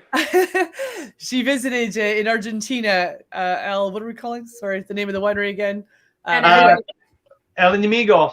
El Amigo, yes, and had a gorgeous lunch there and a fantastic experience. Met the owner, and enticed them to open up that super precious 2012, and I think they enjoyed that with their lunch. She was there with a few of the ladies from the Niagara Peninsula here, and so they gave them a run for their money while they're there. There's 7 ladies together, so a bit of a scream, I think. Wow, that's awesome. I had the chance to meet with Laura Catena as well when she visited North America in Calgary, actually, back in 2015, and a really charming young lady. Obviously, when you're the daughter of Nicholas Catena Zapata, the world is your oyster, and I think there's a lot of possibility open up to you. But I was really impressed with her person and her genuine personality. So I have no doubt that Wendy must have the great time out there meeting with them. And I've heard that the winery is just an absolute beauty as well. So I gotta say, I saw it pop up on the screen. I want to say hi to Yvonne and Barry, who just they're dialed in from the Netherlands. And they have a restaurant. They're the only Canadian restaurant in the Netherlands called Mondani. And if you go there, fantastic people, Canadian styled menus and Canadian wines. So I'm amazed that they've gotten up early, or I haven't gone to bed yet. So Yvonne and Barry, we miss you. There's gonna be another winemaker's dinner the moment that I can get on a plane again. So, and there's also someone else from used to work with you, Marcel. Natalie was on at the beginning, so Natalie Warden was listening to the show early on. So awesome, really excellent. Cool. Who's so, Mira, do you have kidding. anything yet? I know that it's getting late for our young people from from Niagara, so we don't want to keep you too long around here, you guys. So, Mira, do you have anything for Sudan and Marcel? Well, it's just been fascinating listening to you guys. Thank you so much, and it's amazing because I have 3 different Cab Francs here. They're all so different, but they're all so good. So And no F-bombs. Whoa. My mother was watching. So I have to There's be a swear careful. jar all the time on that word if she's around. So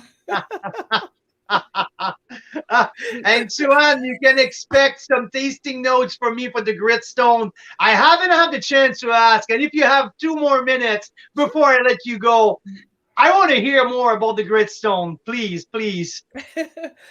So the Gritstone is a wine I don't make every year, because my intention is to make as much chestnut tree as possible. And so it's those years like 2017 and 2019 where we'll go through the barrels and select the most premium ones to be the chestnut tree.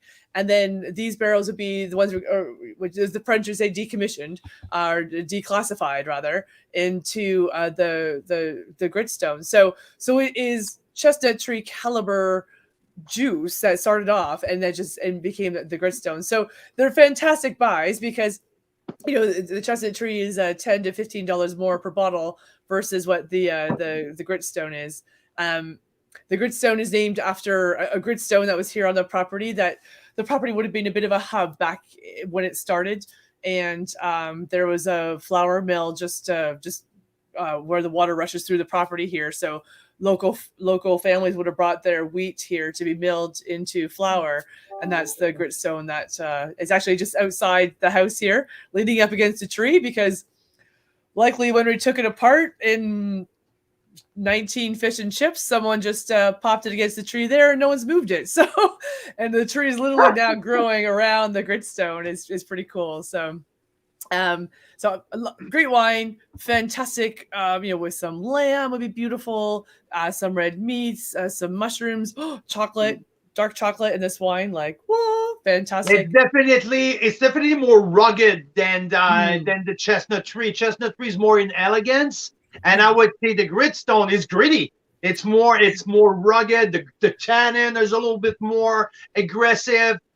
So yeah, with the bloody meat, with some things you mentioned the lamb, I like it. So it's So you're telling me that you have that Gritstone open already, hey? I do. No. Yes. Yeah. Well, I know you do, Suan, but Carl, yes. I have a lot open here. And pick up right Oh now. yeah, and I think you're in the wrong office. You're just in the wrong office, I sweetheart. need to get my Yeah. We're reorganizing the house, guys. So we're working on this second office. That's why Mira's on the bare wall. But yeah. Thank you so much for your time. You guys, it's so much fun to share that with you. First, thanks, Marcel, for during the first snowfall of the year, you going around the wineries, picking up all of the samples for us. Next time I'll drive it all the way myself. Maybe we'll show up on time. You're probably exactly. Yeah. It was the last time I saw you, Marcel. I think if it wasn't for That's that. true. My gosh, it's good for you. Well, can't go That's anywhere, it. can't see anybody, so it was a wonderful chance to catch up. Yeah. And you guys, I think this, April, if things open up and if the health minister and all the COVID situation allows us, we're planning to be around, guys, in Niagara in April. So let's do something together. And thank you for your time. You guys gonna send you some tasting notes of what I'm tasting tonight. I greatly appreciate the sample. But more than anything, I appreciate spending time with you, chatting about great Niagara wine. It's been a treat. Yes. Well, and thank Kevin, you, guys. If Kevin's still listening, thank you for stopping by.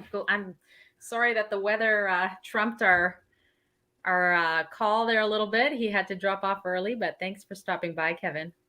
I appreciate that a lot. And yeah, your wines are tremendous, guys. Thanks a million. Perfect. Thanks, so Mira. much. Thanks, Carl. Too much Thanks, fun. guys. Anytime. Totally. Anytime. Have a great night. Cheers. Cheers to you guys. Woohoo! Woohoo! So Fun. awesome. So now I have to rate all of these wines, right? And you also have a few more to open. So let's go. Oh, they're all open already. They're all open? Oh my They're God. all open. So They're first, all I have to open. tell you something interesting here. I am learning about oak. What did Kevin at 2027 say about his oak process? Because if I were to say, okay, which one of these three I have here is more oaked, I'm going by the creamy texture And I Yeah. would say Suan is Chestnut Tree, and then Bellaterra, and then 2027. Do you think So the danger of only taking that in consideration, Mira, it's the age of the creaminess? wine. The age of the wine? Okay. Yeah, because Kevin's wine is a 2020. We're talking about Bellaterra is 2015, Suan is 2017. So now the 2020, it's way more aggressive because the oak is not fully integrated. The tannin, it's been developed by the oak. So it's what it tells me that the tannin is coming and grip you really, really fast. So more age, that's why the 2015 here is a little softer, is a little bit more like I always make the man analogy, right? The young lad, like always like jump on you pretty quick. The older man is a little bit more patient, more tender. The man in middle age can do it all. I'm considered middle age. Haha, boom. Woo-hoo. Okay. Little plug for yourself there. No, but that's what oak does, right? So Okay. and I think Kevin will use the Burgundian oak, pretty much like really high quality oak. So there's more oak influence. I think that it's more grippy. But I completely agree that the Suan's wine is really soft, really elegant. I love the 15 for the darker fruits it provides me. But what stands out to me is the spice into the spice in the chestnut tree coming out at the end. It's pretty darn cool what we're having there. So really impressed. I really enjoy the Foxcroft Wismer Vineyard from 2027. I like my wine in their youth. I like them aggressive. No, don't say anything. I don't say anything. Don't say anything.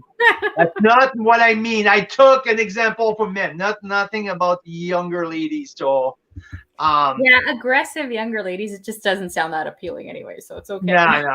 That's gross. It's gross. So yeah, but yeah, very different wines because they're at the different stage of their evolution, right? So in the ideal world, I will have all of the same vintages. That will be the ideal world. And what we're going to do, what we should do right at the very moment, is I will do side by side the Chestnut Tree and the Bellaterra because we have both 2017 vintage. So what we're going to do right now, I'm going to empty what I have in front of me. And I also have a French wine at 2017 vintage. So let's do 2017 all side by side. Amazing. Okay, here. So first glass, we'll do the Chestnut Tree from Suan. Which I have here. Which you have. We're going to move into the Bellaterra 2017. Now, I have here. Rules, Daryl. We'll find out. So you have. And I have the El Enemigo from Argentina. The three are all 2017 vintage. So it will be very interesting to see what we have. Just by the color here on the side, I can tell you that the Bellaterra is darker. You have the 15 Bellaterra. Oh, you don't have. I'll go get the 17 and the international. El Enemigo. Yes, Evelyn. We'll post. We'll put a little comment in here about the Cab Franc Day Part 1 and send you a message about it. So Evelyn run an interesting website in the States. I think she's based in Chicago, if I'm not mistaken. It's Wine Buzz. It's a nice Facebook page. They have a Facebook group. I think Facebook group, yeah. So yeah, I like what she does. Yeah, and we had someone stop by who's the organizer of the International Cab Franc Day in April in California. So we'll follow up with you guys tomorrow. That's awesome. So I'm coming to get some Cab Franc from you. please come on down. So I have three 2017 Cabernet Franc here. I have the two from Niagara. We have Suhan, who is from the bench. I have Bellaterra, who is from the 20-mile, the 4-mile creek appellation, so down below. And I have an Argentinian Cab Franc, formerly from Laura Catena. I think that she was the owner. Anyway, it's the Catena family. So let's try these. Now Mira's here. We're gonna pour Chestnut. Mira is here. So we're gonna have here Chestnut tree in this one. Chestnut. This is a different vintage. That's a 2017. Oh, you kept that over there? I have the, yeah, I still have some of the. Here. Back in the bin. So Bellaterra in the Bellaterra glass.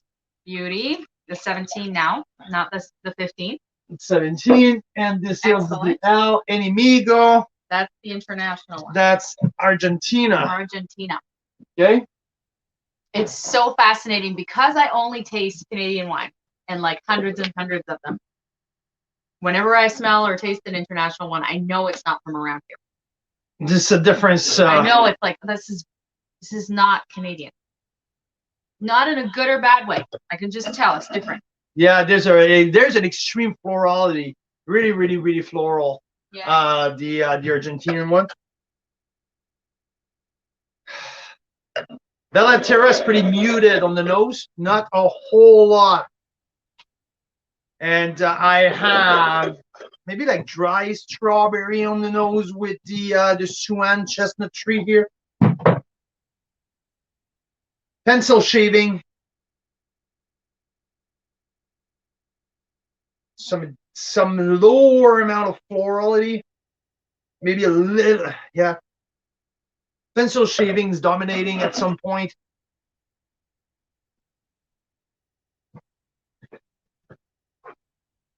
Have some cedar box here with the Bellaterra. So let's give it a shot. I'll start with the Bellaterra here.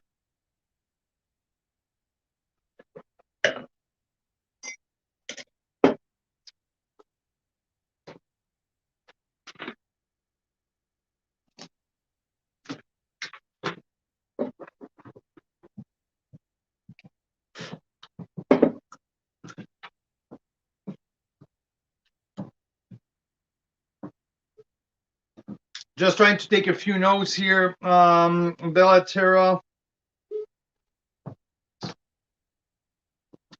Nice concentration.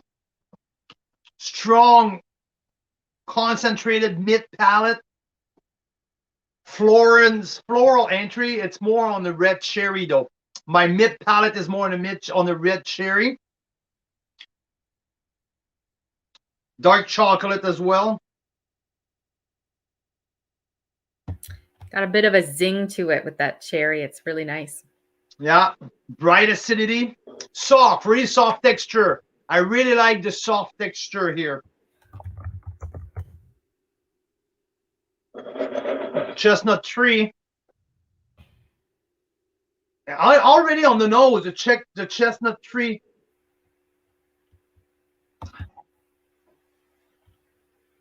Yes. There's elegance. Elegance, pencil shaving. Yeah. Yeah, there's my chestnut.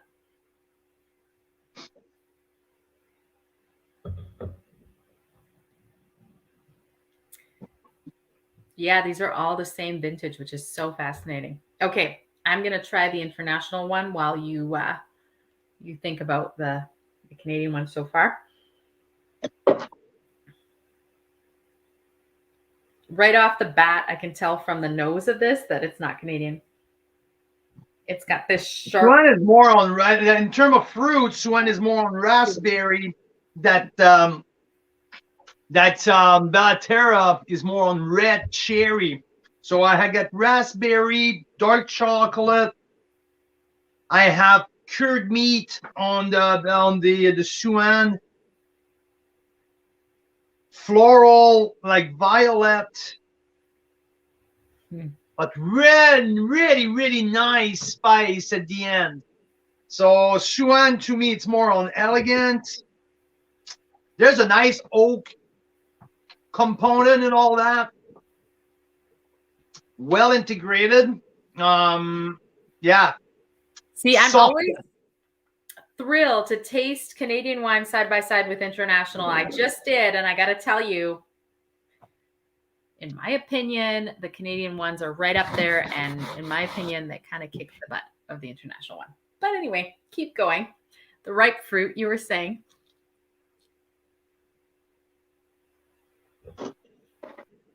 I know what you mean about the cherry and the raspberry.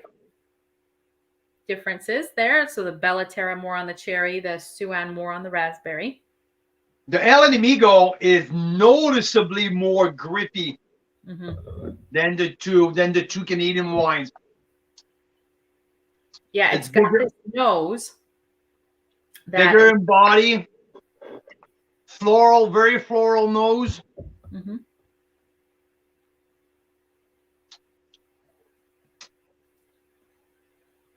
Maybe some longer hanging time here. So what it is the tannins hit my palate in a totally different place. They're more at the very back, whereas the other ones are a little bit more in the middle. It keeps pulling for a very long time. We're talking here probably it's the most expensive wine of the selection as well. It's a very high quality Cabernet Franc here. The Canadian wines does not get lost among this one, though. I would say like they're all right at the same level. Which is what I find so exciting, because you, Monsieur Carl Boucher, have spent 30 years tasting all these phenomenal international wines, and I haven't. So I always wonder in the back of my mind, well, where do we really stand up? If I start tasting international wines, am I going to be like, eyes open to a whole new world? And the reality every single time so far is that I often prefer the Canadian ones. And worst case scenario, we're on par. Yeah. So. I think for the first time that we've done that with Merlot, with Cab Sauv, with other varietal, for the first time right now, I will probably put that very one, El Enemigo, at the top of my list, probably. Not by much, though, by a smidge. And I would go because of the length. The tannin hold up for a very, very, very long time. In terms of, I would say, though, that the integration, it's maybe not at the same level. The oak is a little bit more dominant on the Argentinian Cab Franc. I feel like Suan and Bellaterra, the oak is a little bit more subtle in what we're tasting from Niagara. But the length is pretty crazy on the Argentinian Cab Franc. It's good. I'm just looking at the RS. This is the Argentinian one is the only one where I get a little bit of sweetness, which I find so rare in Canadian wines that we taste anyway. Yeah. And it's not the RS. So it's just something else in there. It's maybe like, Oh, hard question. I think this is from Simone. I'm not sure. Here's the hard question. Does it top your list from part 1?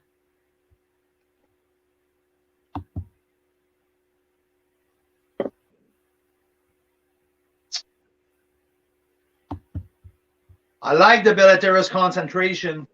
I really like the concentration, and I really enjoy the spice and the elegance of the Suan. Now back to the Suan's nose is pencil shaving right now. It just pops up. Yeah. Did you hear the question though? Mm-hmm. Yeah, you're thinking about it, aren't you? It's a good question. Last time we had some big dogs in there too. I do. And I don't know if the question it's targeting the El Enemigo or the wines from tonight compared to the other one. But just to get back at what we tasted last time, Westcott Cab Franc was in my top 3. Pearl Mauricette, Cuvée Madeleine was in my top 3, or top 4. And I had Times Winery, who was at the top of it. And I think there was also, I think, Moraine, or, yeah. Maureen was up there. I don't know if it was in your top 4, but he's asking about El Enemigo because you're El saying Enemigo,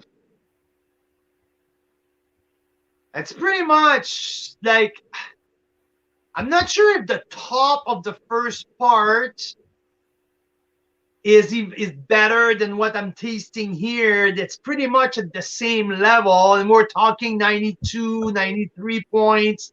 That's what I would give to El Enemigo, 93 points, and I'm tempting to give 92 to the Chestnut Tree.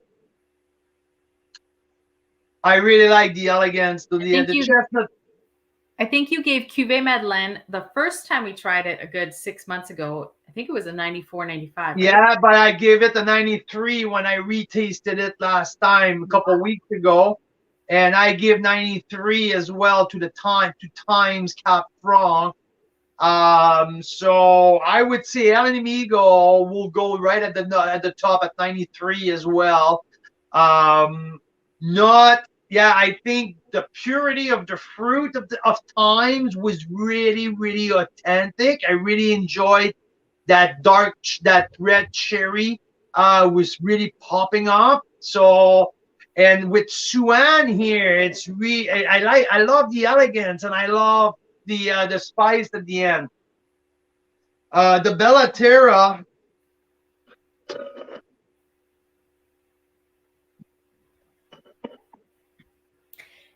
It's fascinating to me, Carl, how you can remember flavors like that. Carl remembers stuff that he tasted like 10 years ago.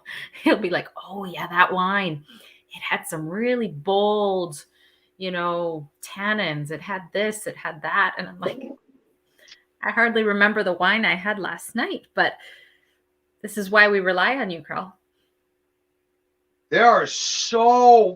They have a different profile from Bella Terra to the Chestnut Tree.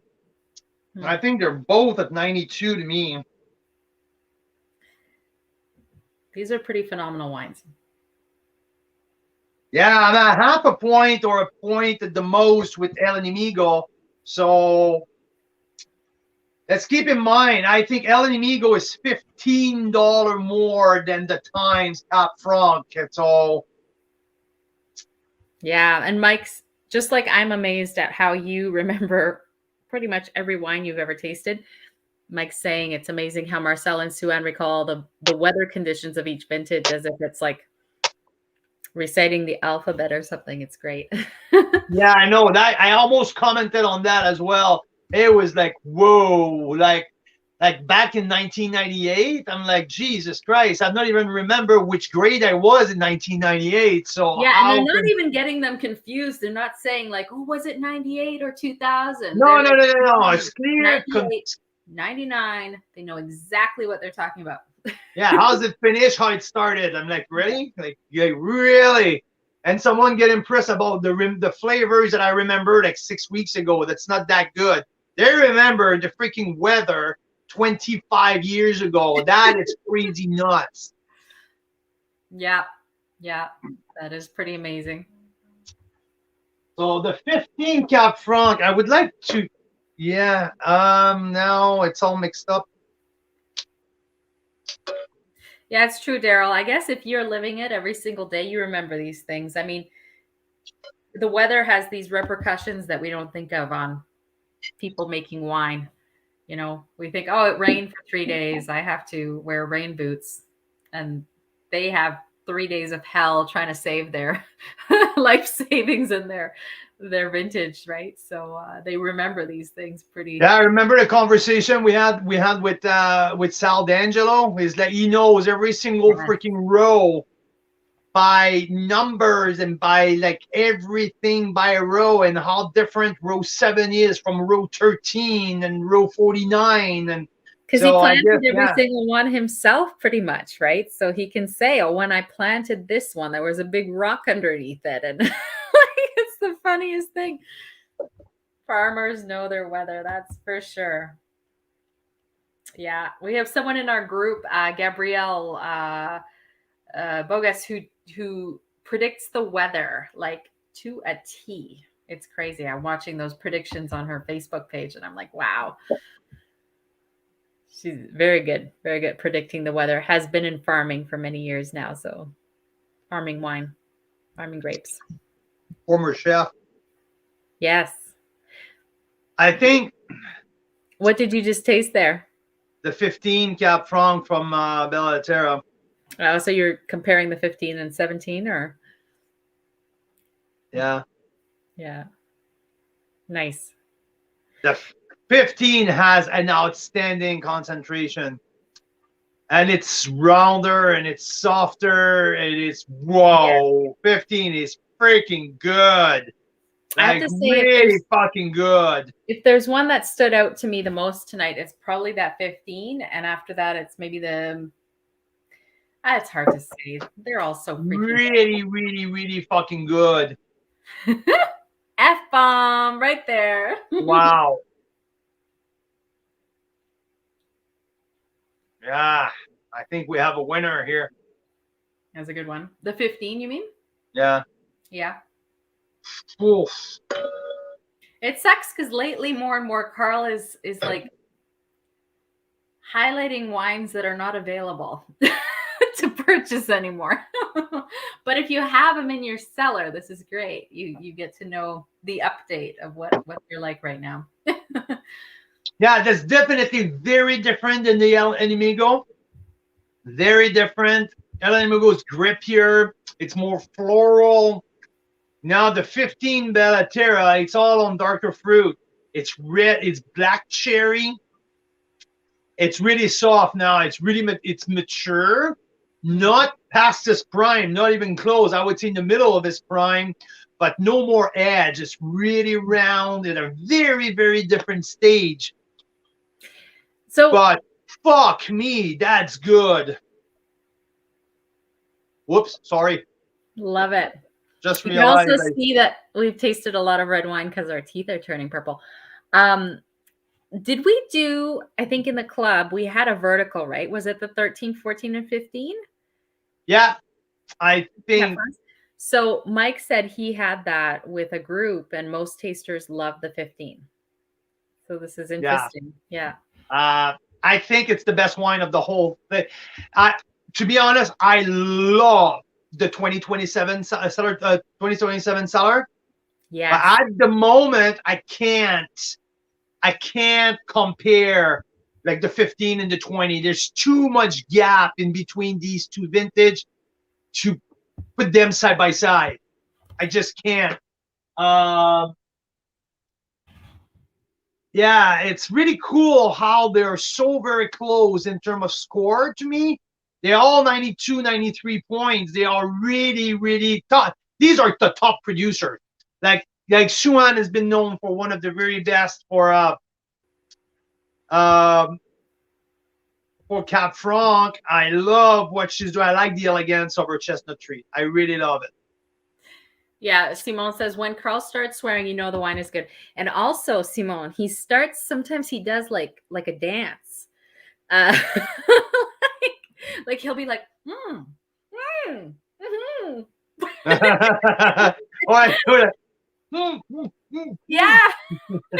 Start talking through the wine. Yeah. Very artistic. It's very good. Yeah.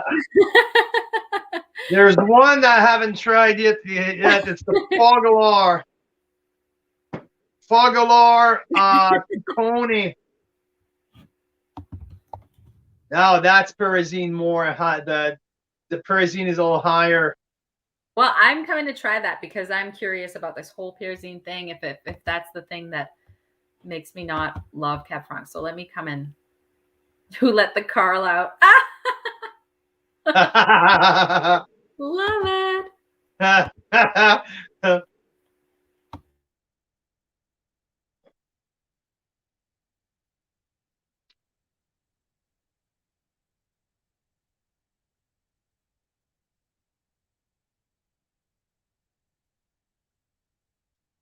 So Fogalar, 2018 Piccone. Also a very nice, very, very solid. I'm not sure exactly how. Hey, Hey. I'm only discarding my international wine. So you'll have to be selective about the next wine you give me, okay? Okay, well, I can The other give you- ones are too good. They're just too good. I need to So you know what? have them with some food after. We have some I'm gonna do- meatball, rigatoni stuff happening. So this is 2918 to 2018 here. Uh-huh. Okay, this is Fogalar, and I'm gonna give you a Chinon de Loire. Excellent. Well, thank you. Guess what? Both are Cab Franc. So this is international as well. So this is from where? From France? Prince, Loire Valley, This is Fogalar. Fogalar, Got it. Piccone. Piccone Vineyard. It's on the Vinemont Ridge appellation. So two of the 2018 vintage now. So very different. So now I'm gonna pour myself Chinon. This one.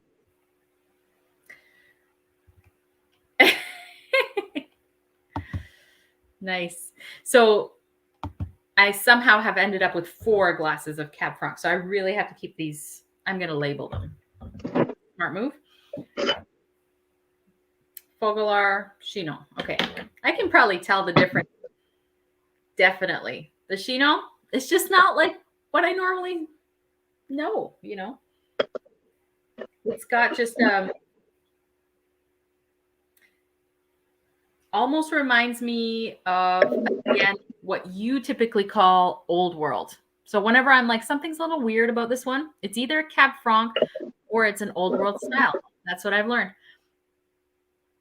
Yeah, really the Chinon is really, really expressive on the nose. Really expressive. Extremely expressive. Fogalar has this amazing minty nose. A little bit of mint and like some, like an herbaceous kind of nose. It's amazing. But the Chinon is not necessarily pleasant nose, though. This is my grandma's There's a cherrywood shine farm, cabinet. there's a farm barnyard nose that over deliver to be like, no, like over do it. And it's a very short finish. I don't know if you get that too. But compared to the other ones I've just had, this French one is a very short finish. But it's fresh, though. I really don't mind the nose. It's a little odd to me because I don't like that grandma's cherrywood liquor cabinet smell, but it is fresh. soft, it's round, that milk chocolate. But yeah, you just mentioned it. It's short. It's pretty short. Very short compared to the others. I mean, it's still good. Like, it's good, but it's. I think what that tells me, Carl Boucher, is that the other ones we've had so far have a very long finish, all of them, and then I get a slightly shorter one, and I'm like, what? What's happening? This one's only like 15 seconds. What's the problem? Yeah.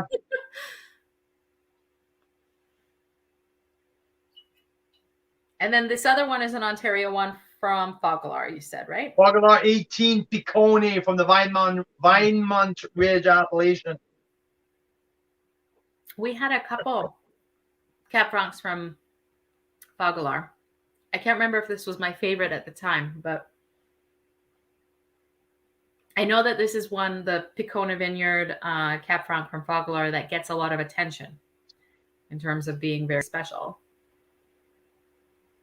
Great spice. A little cedar box. Soft, grippy, but the tannins are there, but not, but soft.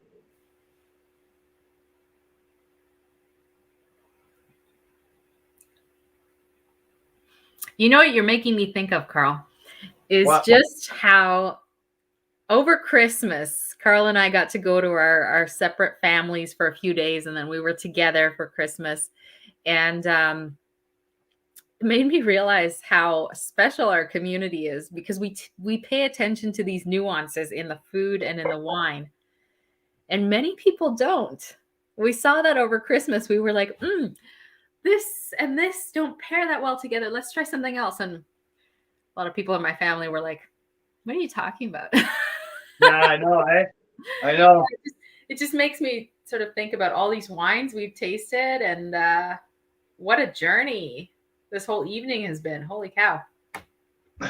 Yeah, we like same thing. I opened a box of Bellaterra. I had Marcel ship me over some of the Meritage, and to me, it's an outstanding wine.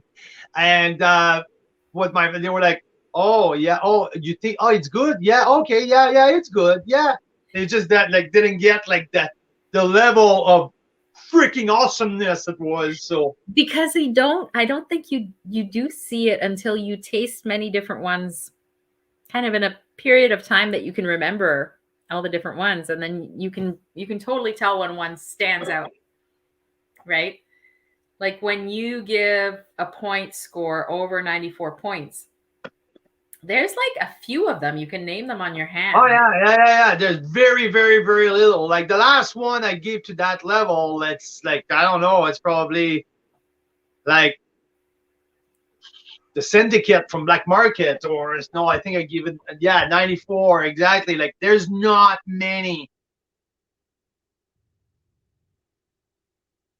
So, Lesson learned: don't open prestige bottles for a crowd. Right. Yeah, it's true. It's interesting. Like we're a rare little breed. I don't know what it is. I don't know if it's because I was kind of a picky eater when I was a kid. And so maybe that means I have like hypersensitive taste buds or something. I don't know. hey, Rob's in the house. Rob's in the house. Happy New Year's to you, Robbie. Great to have you in. 17. We almost texted you this morning. We thought of you. I wanted to offer you to come down. But anyhow, now you know. Either traveling or not interested in getting out in the big snowstorm. So now that you know that I have 10 bottles of Cab Franc open, maybe we should get together tomorrow. I don't know, just an idea. What day is it today? Wednesday, right? Tomorrow is Thursday. I don't know. With COVID, it all blends together. All I know is that we had to shovel 40 centimeters off our driveway this morning.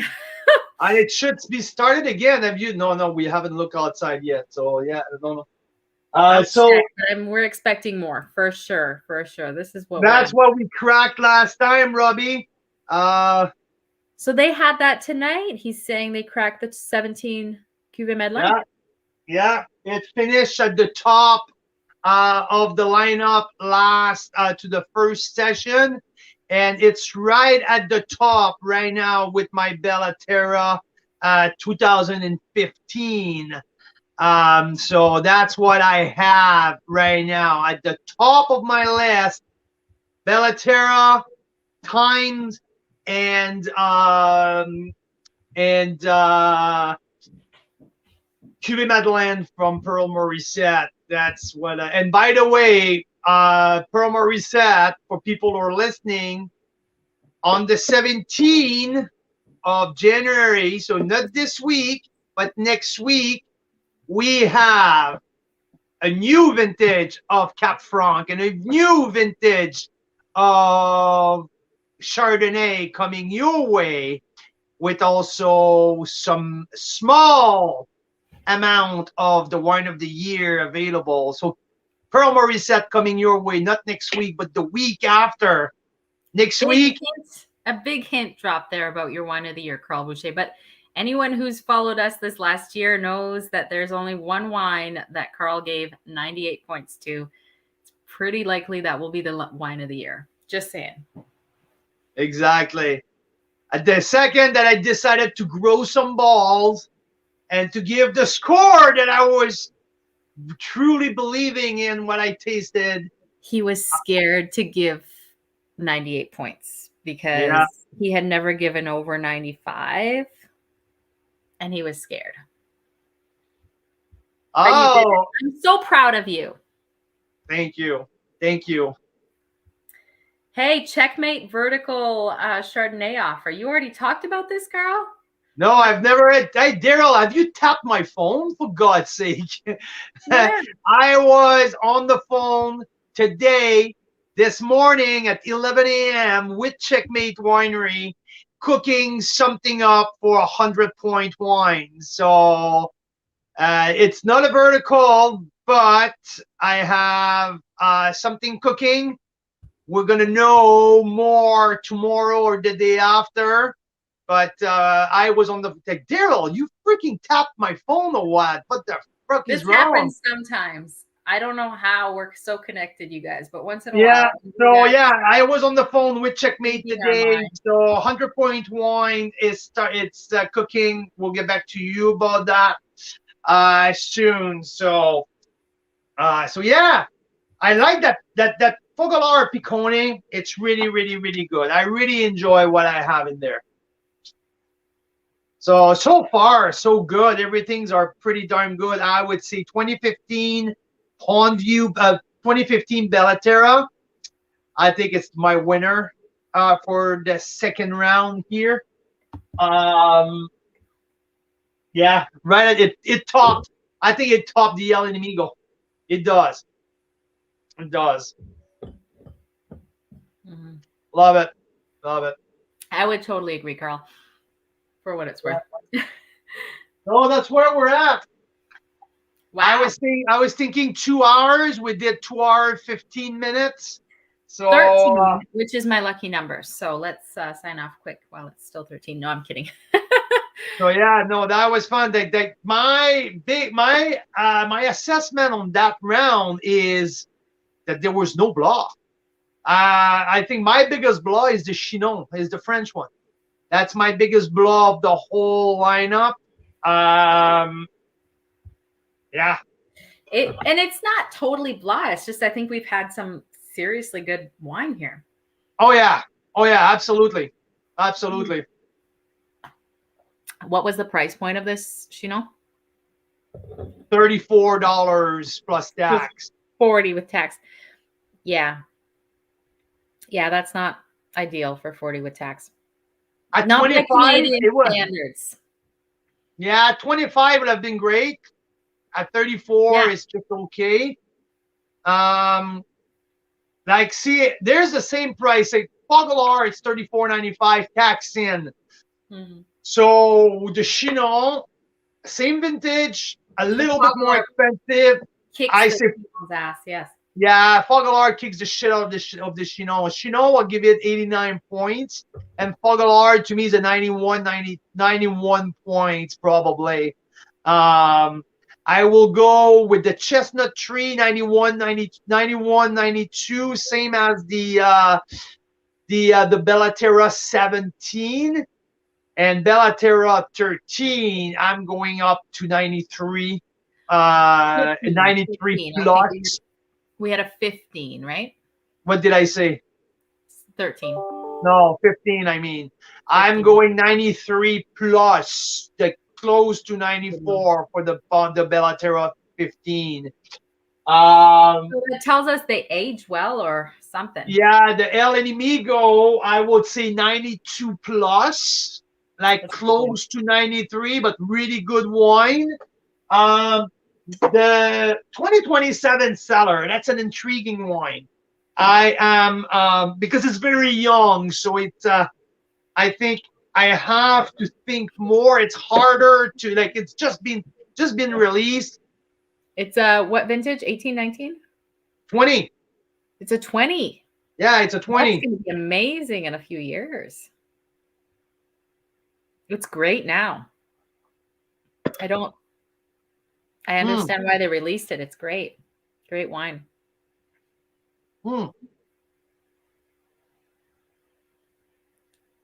And this is the best part, guys, is when we go back Very and upfront, it's like right out of the gate. Whack! But not aggressive or austere, but No. you're right there, right from the get-go. Oh, that's good. Oh, I really love that. It's I 92, really actually enjoyed that one a lot. 92 plus sweeter fruits. There's not much oak though. That's the difference between what we're getting from Suan and Bellaterra. They're rounder. Like they need time to transition from the front palate to the middle palate. 2027 comes out right out of the gate, but there's very little oak in there, or like definitely less time in oak, so there's less depth, but more shining, more focus. Boldness a little bit. Boldness. Yeah, boldness or immediate, right there. It's fun. I really like that. It's a 92 Focus. for sure. I like what you said. Focus. It's true. It sort of takes you to a certain place right away, which is awesome. Fascinating. Do we have more wines we need to taste, Carl, or is that it? That's it. Wow. Only 10 Cab Francs this time. 10 or 12? How many? I know. 10. 10, including the tank sample and the internationals? The tank sample, I can't rate it. It's fun to taste. There's definitely It's interesting, right? Yeah, definitely. And the oak is really present right at the forefront. Peeking into the future. Oh yeah, absolutely. So interesting. And again, I don't know how many we've done now where we've included international versions of the same price point. I think it's the third one we've done that with. And again, I just love the Canadian wines. Yeah, this time I would say that the El Enemigo fare better than the all of the other international ones. So we have one who was challenging the top. Because we've had some international wines where compared to the rest of the lineup we've got, we were like, what the hell is this? Yeah. No. And most of them actually. Yeah, there's been a few of them where we were like, wow, like we really are kicking ass here in Canada. Yeah, but the El Enemigo is pretty good. The Chino is just average at best. But yeah, Bellaterra, Pondview, bang, right at the top for tonight, and actually at the top with Times and the other top one and Pearl Morissette. Definitely very different style than Pearl. A little bit more round and fruity style. Not a whole lot of earthiness, but more on macerated cherry. Aged very beautiful, very, very beautifully. It's in a very, very nice spot right now. If you have a bottle of the 15 Bellaterra Cab Franc in your cellar right now, or even better, if you have two, crack one. It's worth trying it now. It's in a beautiful state right now. Beautiful. So Rob, if you're still there, text me. See what's your plan tomorrow, because we have some pretty cool stuff around here. I would like to know if you would like to taste some fun stuff. So let's be in touch. Totally. And I'm not saying we have to come out here, but we just got an amazing new table delivered today. It's pretty cool. Rob's still on. Pearl Morissette reminds me of single varietal Cab Franc from Italy. Okay, I love where you're going with that. It's definitely like a little bit more super Tuscan style, but single varietal, or you're talking about maybe more coastal, like the the Lombardy region, maybe, or something like that. So, yeah, I like where you're going with that. There's a wild ferment in there, very floral, nice complexity. So yeah, the earthiness and dirtiness. Yeah, yeah. I think when you see dirtiness, Mira's eyes just like lit up, but it's different. Different conversation for another time. Well, do you get the grandma's cherrywood liquor cabinet kind of thing in there, Rob? Because that's what I get out of it, and I have a hard time going past that. I have come to kind of appreciate that wine a lot more, but that's kind of what I get off the top. Okay, so A bit. See? let's go check out if the kids haven't burned the other side of the house down. Let's check out if they're still alive. They're all good. We have a teenager in the house now, Carl. That's true. A very That's responsible true. teenager. No, that's why I'm concerned. Okay. Carl's Wine Club member, Canadian wine lover. Thank you so much for joining us. We had a fun evening. Thanks to Kevin. Thanks to Marcel, Sue-Ann for joining us. Thanks to my amazing partner, Mira Boucher. Thank you for tasting a boatload of wine with me again tonight. It was Thank you. awesome. To all of you, amazing Carl's Wine Club members, we wish you a great rest of Wednesday night, and we will see you very soon, because I'm doing my reveal of my top 10 wine of the year very, very, very soon. By the way, stay tuned. Mira's wine of the year that she tasted 2 nights ago is coming up on Monday.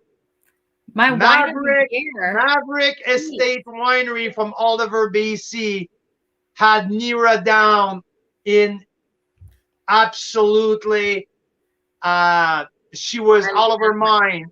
It was definitely in my top 5. I'd have to review my mental notes, which are not as good as yours. Yeah. So Mira had one of our favorite wine ever a couple nights ago, the Maverick Bush Vines Syrah, an extremely crazy well-priced Syrah at just under $30 or $30 on the dot. Really, we have Maverick coming your way on Monday morning. We're working on the tasting notes as we speak. It won not best to show, but platinum award at the All Canadian. So hey, Daryl has a great point. This is 2022 now, Carl. I tasted it in 2022. See, last year we were a little more fuzzy about the timeline. We couldn't remember what day was what. So, there might have been a few wines we tasted in January that counts. Yeah. It cannot be part of my top 10. Yeah, true. Yeah, but this year, I think we got to be a little more clear, like what was. Oh no, it's 2020 now. It's really clear. It's 2022, and that Maverick doesn't count into this year reveal. So, but it's definitely going to be in the 2022 reveal, because that Syrah opened up. Like, I gave it a 94 points right out of the gate, and there might be a little bit even more. So extra, like, amazing. The price point is inexplicable how good it is for $29.95. It's crazy. So that is, and the wonderful thing about that price point is the Chard. Yes, the Chard was fantastic. All these wines at Maverick, we're finding they need a little time to breathe. We tasted them all right out of, pop and pour, and they all needed like a couple hours to really shine. They were good as soon as you pop and poured it, but then it was like the few hours later, we're like, what? Wow. Yeah. Right? Yeah. Okay, I'm out of here. Thank you so much. You guys are the best. Bye-bye.